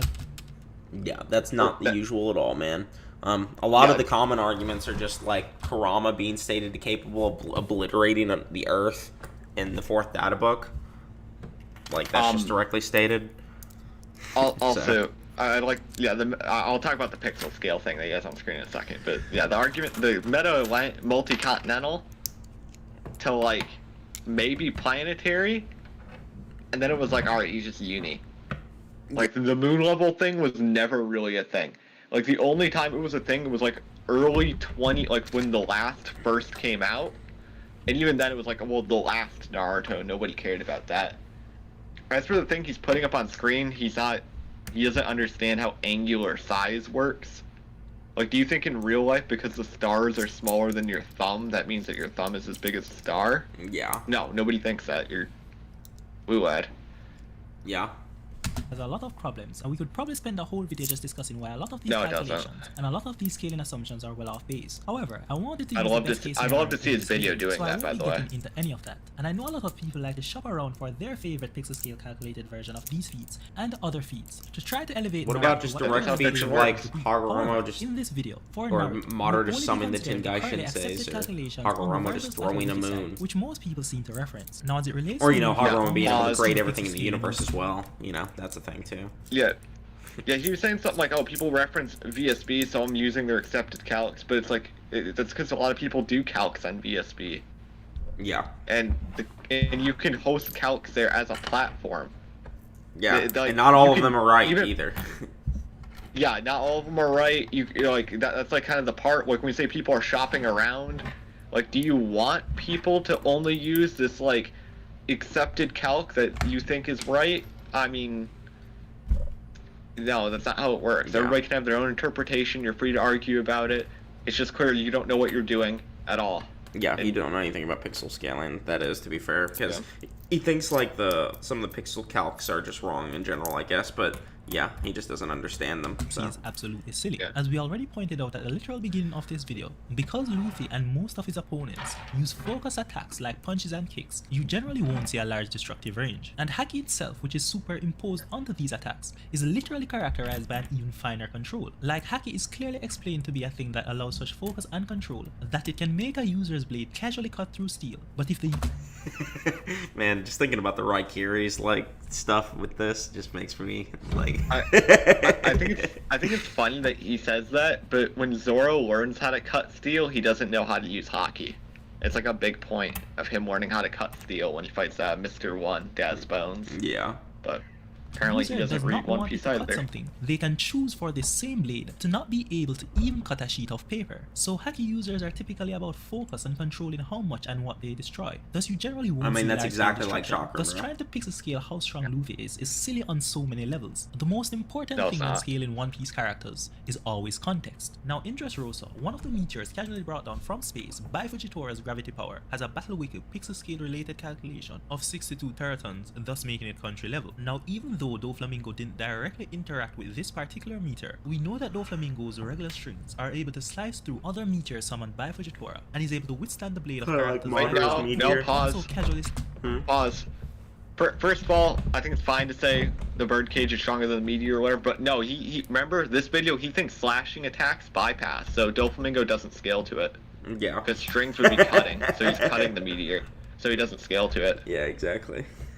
Other meteors summoned by Fujitora, and he's able to withstand the blade of characters like Law, who can also casually slice through Fujitora's meteors, and through Virgo's Haki, as well as casually stop doesn't scale, cutting. Haki-coated punch, as well as restrain powerful characters like Diamond Jozu. Now, Doflamingo's strongest attack is his God Thread, which is an attack where he creates 16 highly concentrated, giant spear-like columns of strings that are taller than all the buildings in Dressrosa, and which are reinforced with Haki from their mid-length to their tip, and are embedded in and thus further reinforced by a string spiderweb. Now obviously, even though it isn't explicitly stated, we know that given the context, Doflamingo's strongest attack would be way stronger than a random meteor casually brought down by Fujitora. So no, we Doflamingo's God Thread we don't scale, remember? Yeah, we don't know that. No, we should also have an by your logic, he doesn't scale, so... Yeah. At least country level attack potency, and thus Luffy's King Kong gun, which was able to completely overpower Doflamingo's strongest attack and then completely knock Doflamingo out, is even stronger. Thus a Dressrosa Arc Luffy has an at least 62 teraton or country level attack potency. Nice. This makes Dressrosa Arc Luffy at least 10 times stronger than our best case scenario.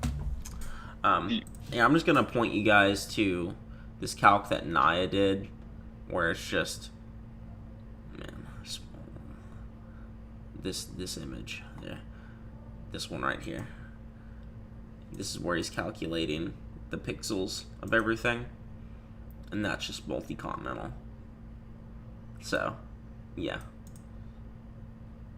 And Naruto's much stronger than the Biju, than these graders. So, yeah, I mean. Oh wait, scroll down the comment section to his calc. It's funny. Seems like an outlier. Yeah, I called it an outlier. Yeah, got his ass. But yeah, there's large country stuff here too. What's this feat? We can look at it. Hold on. Oh, they had another picture for it, I'm guessing. Yeah. Wherever. This is what I'll be recalcing. Yeah, it's showing the calc that you was redoing. Okay. I'm assuming. Oh, he was recalculating this initially, and that's where he got the large country level stuff, and then he did the multi-continental one for the other image of this. Bam. Yeah, so country level boys, our multi-continental boys. I don't like this country level trash. Which remember was 6 teratons or small country level. However, an interesting thing we can bring up is that in one of the Naruto novels, Shikamaru describes Naruto and Sasuke as having enough power to destroy the continent. The problem with this is that even if he were to just take this to be true, and also assume he was talking about them separately, that still doesn't mean that it can be extrapolated to say any single attack from Naruto or Sasuke has a continental attack potency or destructive capacity. Obviously, Naruto's spamming Biju bombs could eventually destroy a continent, but yeah. Why would we, like, if you have the strength to, why does that limit them in the first place? Yeah, it doesn't, because they just said they have strength to destroy a continent. So, yeah, like, they could also have strength to destroy a universe, we don't know. But it could just be talking about their destructive strength, or something like that, right? Like, this guy does agree that AP and DC are different things, so that's just their DC. Yeah, he has the strength. What if his strength only yields continent levels of destruction, but also has much more potency? Like, that's also possible. But that doesn't give any single attack a continental attack potency or destructive capacity. And again, even if we are just generous and just give Naruto a continental attack potency for the sake of this battle, in One Piece, in the actual manga, Don Shinjo was not only stated but also showed to casually split an ice continent with a single attack. Why would splitting be the same value? An ice that was so hard that literal steel axes and flamethrowers from multiple men are not only not able to damage it, but they literally can't even scratch it. And in the anime, we even get the added context of Shinjo saying it couldn't even be scratched by them, even if they tried for 100 years. So this was in no way comparable to normal ice. Steel axes can't penetrate it. Shinjo's grandson Sai was confirmed to be strong enough to split the ice continent. And by the way, yes, the Jewel Ice splitting the same value destroying. Now I'm not sure who would make the case that Sai actually, is can you pause real fast? Yeah. So someone might bring up like the Kinshiki thing, like, oh, you can split a planet. Why is that impressive? Well, a planet has gravity, right? So in order to destroy the planet, you need to overcome the gravity and blow it apart. So in order to split a planet, you're overcoming that same GBE value to split it. Now, a continent does not have gravity. Well, it doesn't have gravity holding it together, right? Obviously everything has gravity, but for a continent, it's like next to nothing in this context. So, Dan Xinjiao splits it. Why would that be continental inherently? Like, can you show me the math? Yeah. No? Like, I guess it's not continental then. Yep. I hate to break it to you. And also, like, there's just, like, multiple multi-continental calcs for Naruto that this guy's just ignoring and choosing to elect the calcs on VSB, which they intentionally downplay. I made a video on this a while ago, how VSB downplays Naruto as a series in general. You guys can go watch that video if you want. It's pretty good. But yeah. Oh, Lord. PJ's here. Time to end the stream. Yeah, I'm getting out of here, boys. See y'all later. So again, if we were to just give Naruto a continental attack potency, a continental to multi-continental Luffy is well supported. Now skip one. Man, I gotta find this fucking scan real quick. Alright, what? I got a really good one. Yeah, you look for it. I'm gonna comment on what you just said. I don't know why splitting a continent would even be multi-continental. Like, where are you getting that? Like, where is that coming from? It doesn't come from anywhere. That's the sum total of this whole video, is that his arguments don't come from anywhere. They're completely baseless. We're just going back to Mammoth Brain 2003. Big, strong swords, neg durability all the time. Like, I don't... It's kind of wild that people suggested this guy. Like, I get it. This is probably entertaining, but this guy is just woo lad. Yeah, I don't really like it either. Yeah, he's licking windows, eating glue the whole video.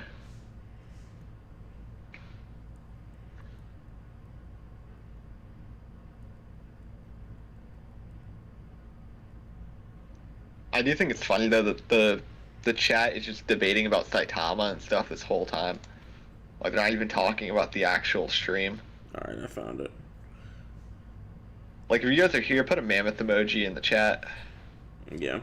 Here's a pretty good statement that I think a lot of people are overlooking. Oh, you'd send it to me. So,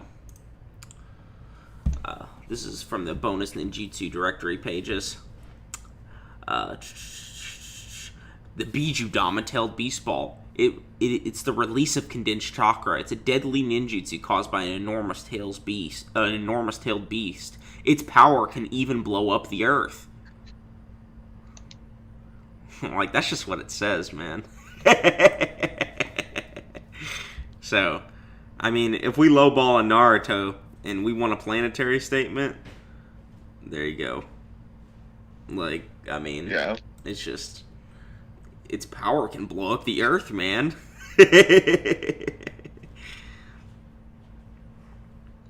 Man, look at the chat, dude. Yeah, oh man, you got the mammoths going?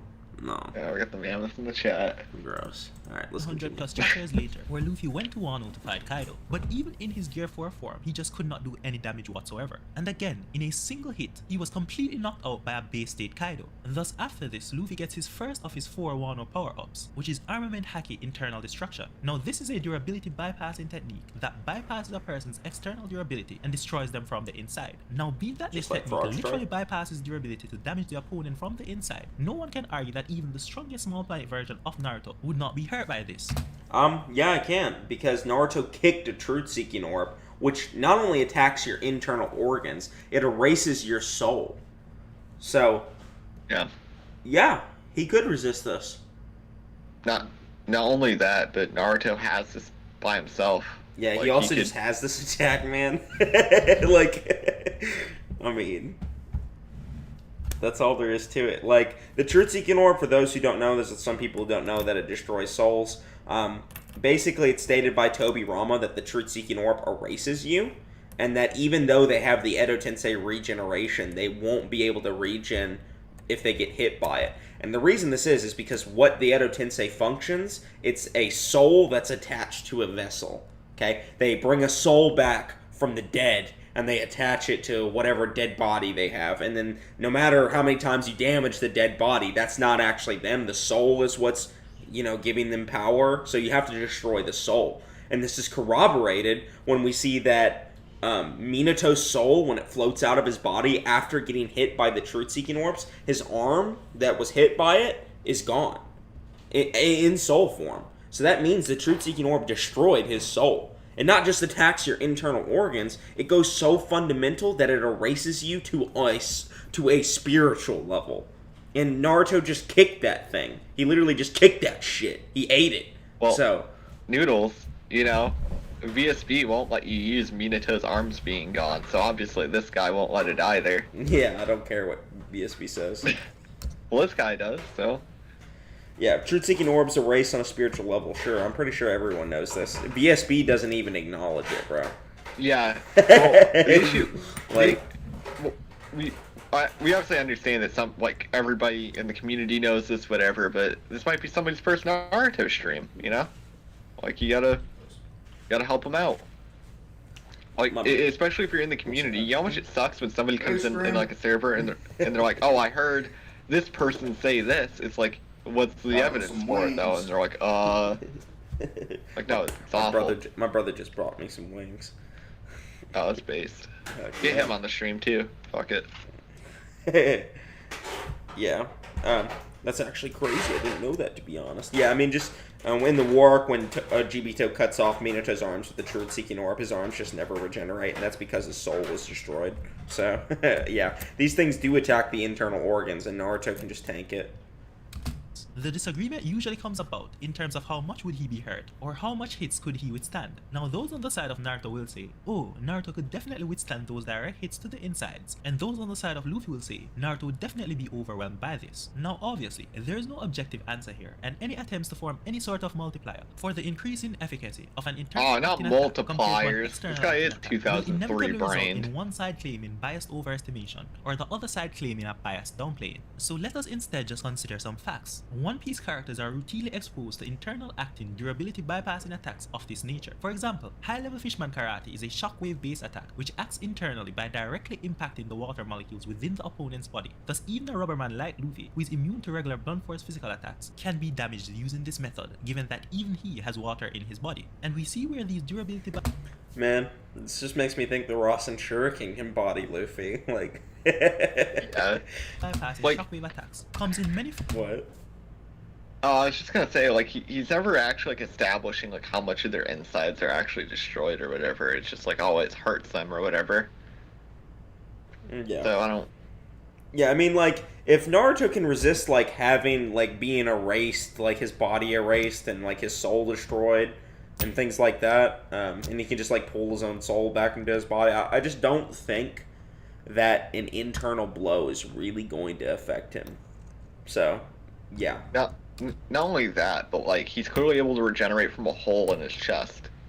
And all that kind of stuff. Yeah, like a stab through his heart, and he's just fine. And, like, the V2 cloak was, like, constantly burning him away and stuff like that. Yeah. Like, I don't know what you expect this isn't even presuming to do. That, like, this internal hacks is even strong. Like, Naruto's internal body, I'm sure, is pretty powerful, considering he has Sage mode, you know? And, like, even interacting with Sage energy just kind of turns you into a Sage creature. So, if Luffy tries to, like, punch Naruto and, like, in his insides, then he's just gonna come into contact with the Sage energy, man. But either way, like, no, I don't think Naruto is gonna be harmed by this Duraneg. I think Naruto can Duraneg him just the same. So, it just depends on, like, I guess, who's faster or who's stronger, and I think Naruto's taken both of those so far. Forms separate from Fishman Karate. Like impact dials were introduced to us from Skypiea, Rokugan is used by Rob Lucci, and Hashoken is used by the Chinjao family. And then wait, no.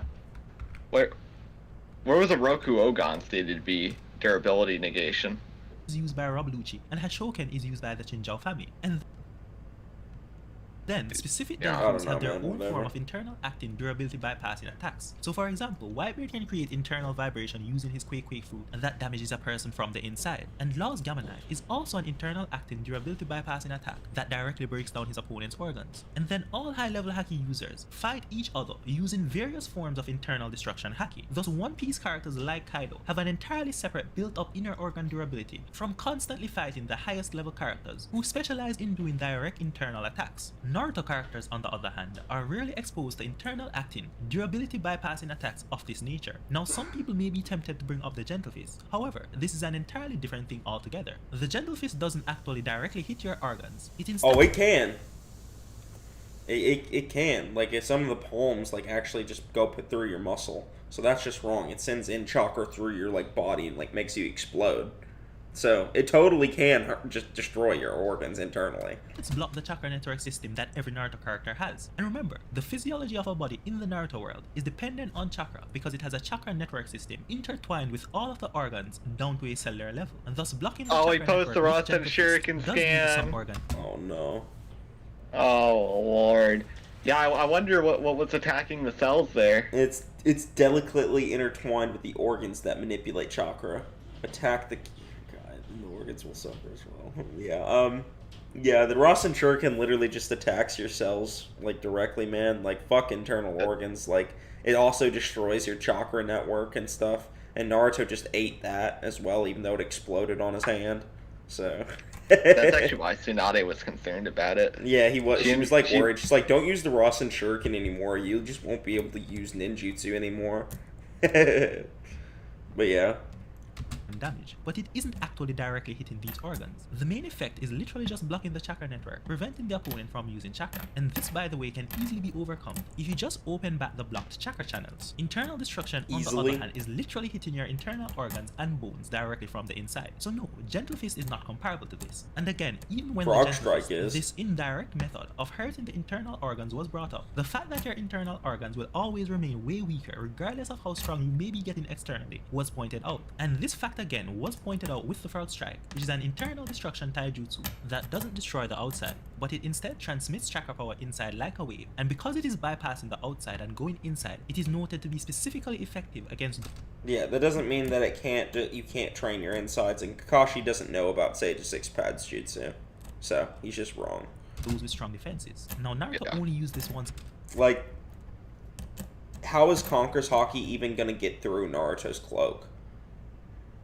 I mean, that's obviously the real question, but he's also lying here. He says he only uses it once, he uses it against Pain.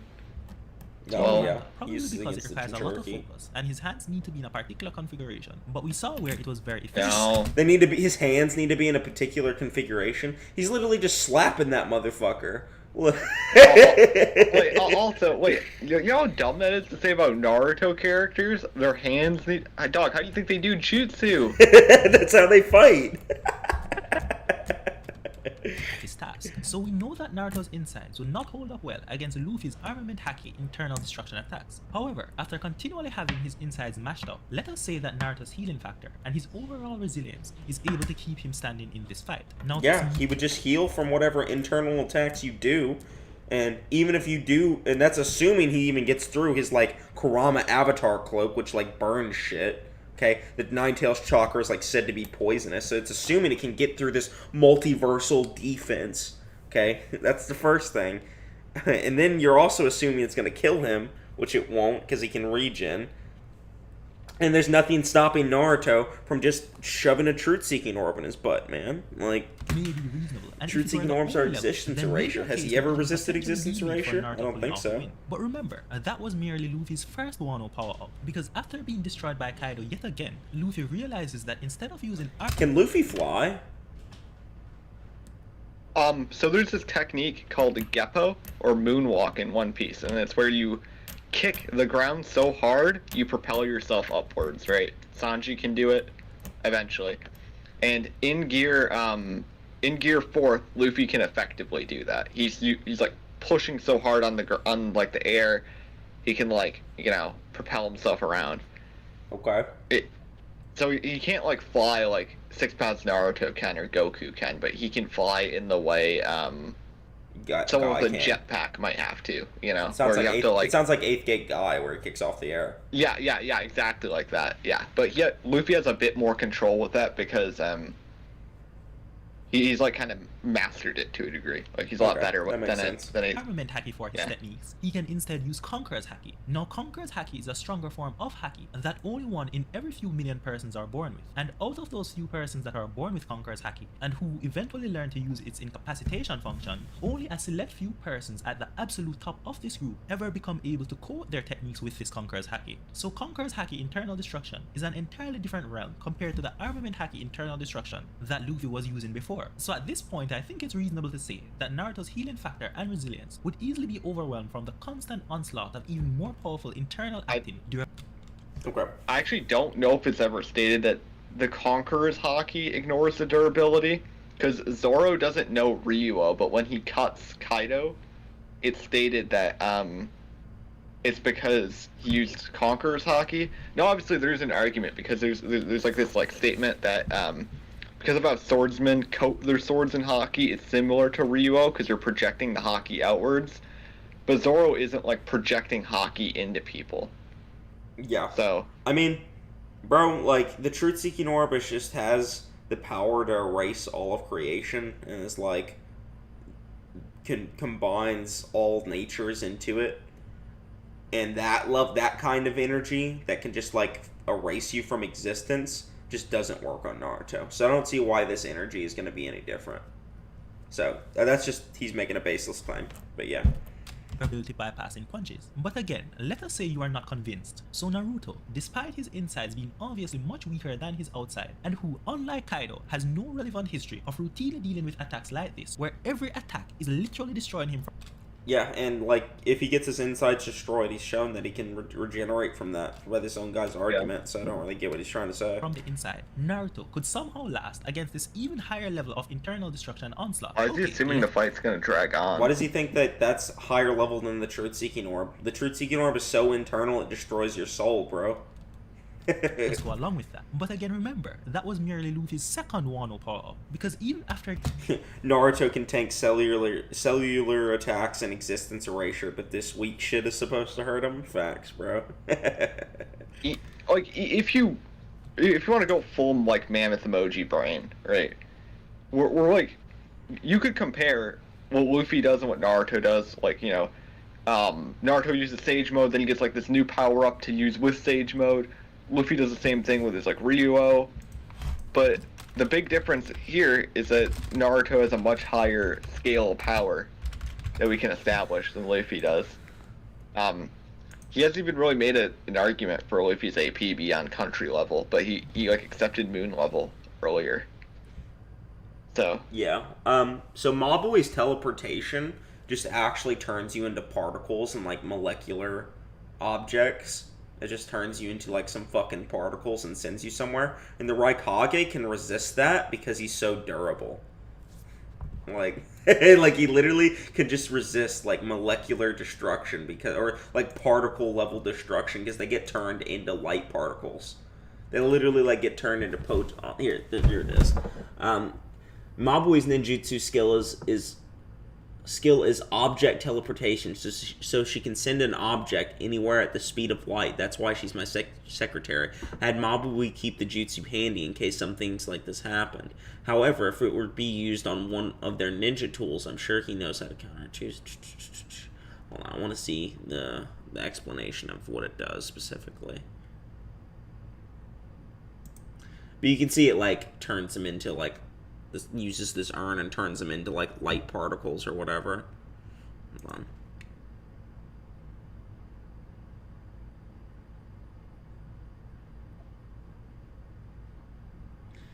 Your flesh won't be able to handle the speed. You'll be ripped to shreds. And then Tsunade literally just tanks it and heals, which Naruto easily could do as well. Yeah. Getting turned into particles. Man, I wish I could find a better statement. The third Raikage was the only person who could teleport transfer technique for movement. His flesh was like steel and his blood like iron. If his son, the fourth Raikage, can't handle it, then you're sure to die, Hokage-sama. Yeah. I can survive being split apart just fine. Yeah, like their entire body is just like getting split apart, and Tsunade's healing so good that she can just tank it, and then the Raikage is literally just so durable he can tank being split apart. So I would assume Naruto would also just, be more durable than the Raikage since he attacks, tanks attacks from, like, Jubidar and Kaguya. So, yeah, I don't think this internal attack is very good. Gaining this exponentially more powerful weapon, Luffy was yet again destroyed by Kaido, because Kaido, who we know unlike Naruto, has constantly been exposed to internal destruction techniques of the highest level from the strongest characters in the One Piece verse for over 20 years. Thus he describes Luffy's use of Conqueror's Haki internal destruction as crude and unrefined I'd like in to pause comparison for a to what second. I'm pretty he sure experiences. So like the reason Luffy loses because he gets like knocked back like 4 times or whatever, but the last time before he uses Gear 5, it's because some, like, exterior interference. It's not because of... Like, obviously you could say Kaido is still stronger, but that wasn't why. Like, Luffy was using, like, his last Gear 4th. He's like, after this one, I'm done, so I'm just gonna keep hammering him with, like, my strongest attack I can use, right? And then someone comes up on him, surprises him, and then Kaido smacks him and, like, kind of, like, off-guards him in a way. Yeah. So... Luffy then gains his third Wano power-up, which is a fine control Emperor's level Conqueror's Haki internal destruction. So at this point, to say that Naruto, who again is weaker on the inside than on the outside, and who isn't even used the internal destruction techniques in the first place, would somehow be able to withstand not only armament... How does he say he doesn't use techniques that destroy the organs, but then he talks about Frog Strike like a minute earlier? Even use the internal destruction techniques. Say that Naruto, who again is weaker on the inside than on the outside, and who isn't even used the internal destruction techniques in the first place. You think he's not used to the Rasen Shuriken? You think he's not used to truth-seeking orbs that destroy your insides? Man. Would somehow be able to withstand not only armament Haki internal destruction, but also the exponentially stronger crude control Conqueror's Haki internal destruction, and now the even exponentially stronger fine control Emperor's level Conqueror's Haki internal destruction. Like, that to me would seem to be some special pleading. Like, at this level, Naruto's resilience and his healing factor would just quickly be overwhelmed. But for the sake of argument, let us say Naruto could somehow survive even this level of internal destruction. Again, remember, that was merely Luffy's third Wano power-up, because after losing to Kaido yet again, Luffy gains his fourth and final current Wano power-up, which is his Awakening or Gear 5. Now, in Gear 5, separate from the increase in speed and strength that is gained with each gear, Luffy is now able to actually alter his opponent's durability. Wait, now, pause. It's explicitly stated that Gear 3 doesn't make you faster. Oh, yeah? Yeah. So, I don't think every gear inherently does that. Yeah. With each punch. And don't forget, superimposed onto this direct durability alteration granted by Gear 5, each of Luffy's punches is still an internal destruction punch. But it gets even worse for Naruto, because the internal destruction is not only the fine control Emperor's level Conqueror's Haki internal destruction, but rather it is a combination of armament internal destruction. Listen, Naruto's about to internally destruct Luffy by punching through his face. So, I don't think it matters. Stacked onto this fine controlled Emperor's level Conqueror's Haki internal destruction. So at this point, it would seem silly to say that Naruto even stands a chance of surviving Luffy's punches. Naruto isn't like Kaido and the other highest level One Piece characters who are constantly facing these sorts of durability bypassing attacks. It may have been reasonable at the initial armament Haki internal destruction level to argue that Naruto would somehow be able to withstand that. But 3 levels later, with 3 layers of durability alteration and durability bypassing stacked onto each other, like these levels are like a set thing. Naruto could somehow survive this battle simply makes no sense. And again, Luffy is immune to all of Naruto's blunt force physical attacks, meaning that Naruto doesn't have any specific... Yeah, okay, buddy. He's so mammoth emoji brain, dude. Yeah, I know. Like, I don't... Yeah, no physical attack just works on him. I guess Cthulhu coming down, and Luffy just don't give a shit. Cthulhu? Wait, you said Godzilla? You said... Oh, wait a minute, just literally anyone. Yeah, like, he like neglected to acknowledge that Naruto has BG bombs and Rasen Shuriken that are both like energy attacks. Yeah. So literally anyone that fights fucking Luffy at this point, I guess their physical attacks just don't work. And by the way, piercing and physical attacks aren't different. That's just something that they just differentiate between in One Piece. Okay. So, yeah. But anyway. There actually are scenes where like Luffy breaks swords too. That does happen. I'm assuming this last minute's not that necessary. Do you want to watch it real quick, Hashi? We can watch it, yeah. Like Haki, that allows these physical attacks to bypass, shave life away from his opponent, putting Luffy down. Luffy will always have the edge, given that even though they are both faster than light, Luffy can also see into the future independent of that, whereas Naruto cannot. No, he didn't bring up how unpredictable Naruto is, and like how he literally is like bred to fight Sharingan users who can actually see the future too. Well, no, the Sharingan's like analytical precog. We see that in Final Valley. No, it's not analytical precog. The Mangekyo. I thought it was. The Mangekyo is specifically stated to see the future.